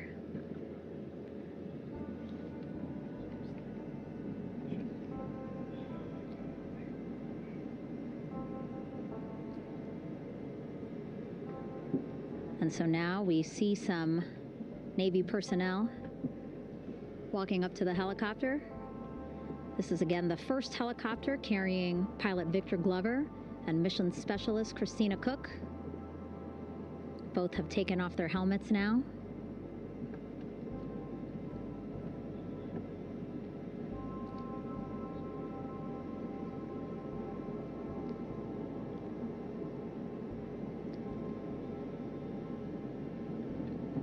Some pictures, video to catalog this historic moment.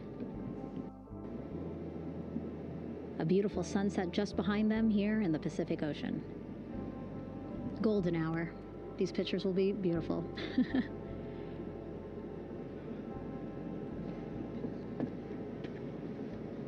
Now we see NASA Administrator Jared Isaacman. He is on the flight deck, as well as Flight Surgeon Rick Schuring walking over to Victor and Christina first. We saw the administrator walk over to the other helicopter, which is carrying Commander Reed Weissman and Mission Specialist Jeremy Hansen. We heard from Rick earlier in the broadcast. Again, he said he's going to be out there on the flight deck to do another initial assessment of the crew, ask them how they're feeling, anything bothering them. But again, from what I'm seeing, they look like they're in great spirits and feeling pretty good for folks who just traveled 695,000 miles from Florida to the moon and now here to the Pacific Ocean.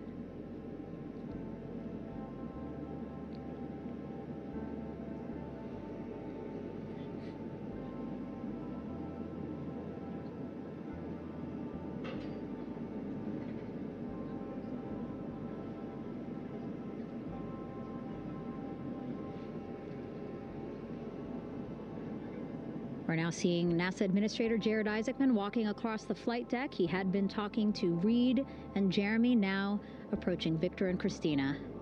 A hug from Victor, a hug from Christina. What a moment that we're getting to experience together.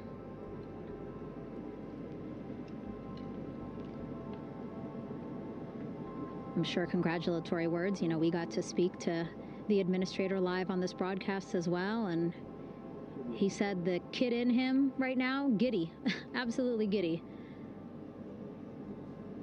at what we were able to accomplish today.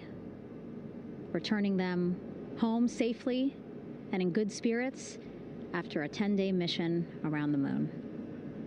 And here we go. We're seeing Jeremy walking, waving across the flight deck, now on his way to the medical bay.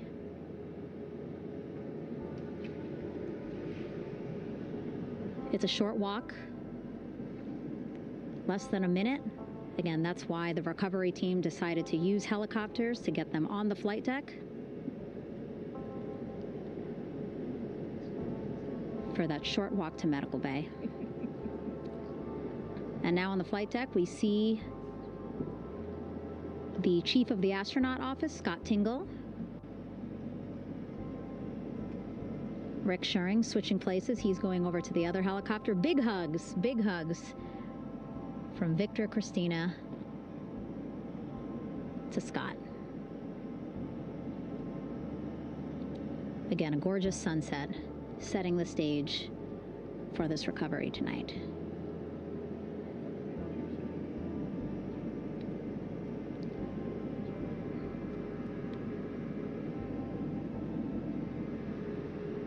Right. And now here we are, Christina,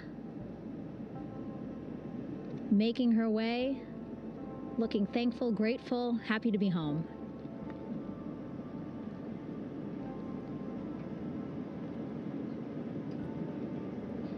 You can see she's looking up again, lots of people, just a few levels up off the flight deck, welcoming her home.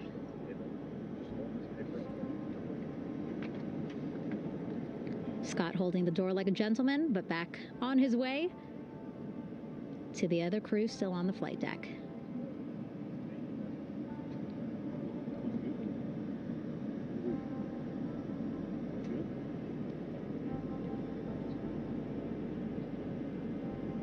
So still on the flight deck, Victor Glover and Reed Weissman. It looks like Victor will be the next one headed to medical bay. More hugs, more hugs. He's a hugger.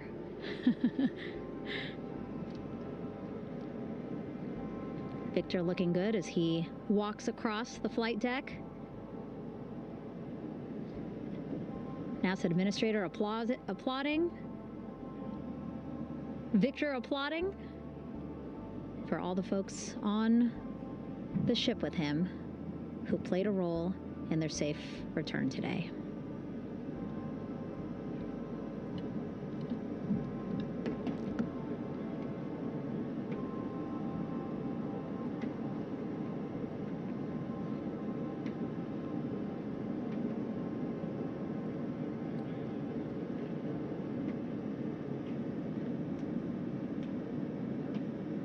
And finally, just one Artemis II crew member left on the flight deck, Commander Reed Weissman.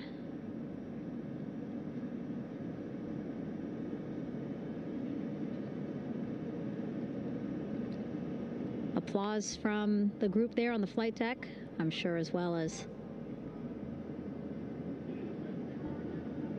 on the level just above them, packed with people. Reed looking good as he takes his steps towards the medical bay.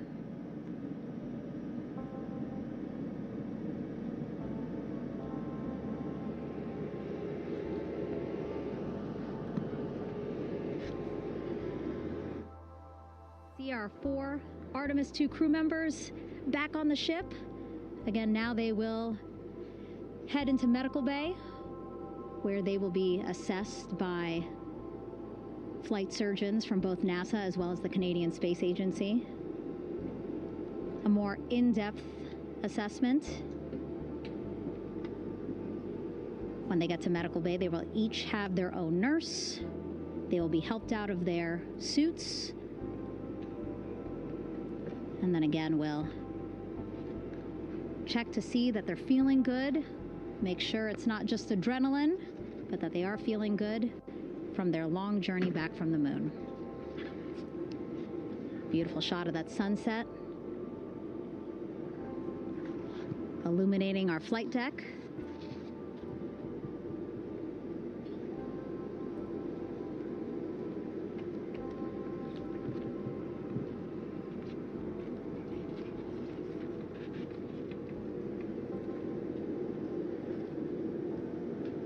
And now with our astronauts safely on board, I want to welcome on Artemis Recovery Director Lily Villarreal. Lily, I don't know how you must be feeling right now. Ecstatic, relieved? So ecstatic, relieved. Of course, we still have to bring the capsule into the well deck of the ship, but this is a major milestone to have the crew here on the ship and in med bay. You know, our team has been preparing and working really hard, and I'm just so proud of them all. Everything went very well, just as planned. Our teammates in Houston, the flight control team was just amazing. We were able to have great conversations and communications about everything.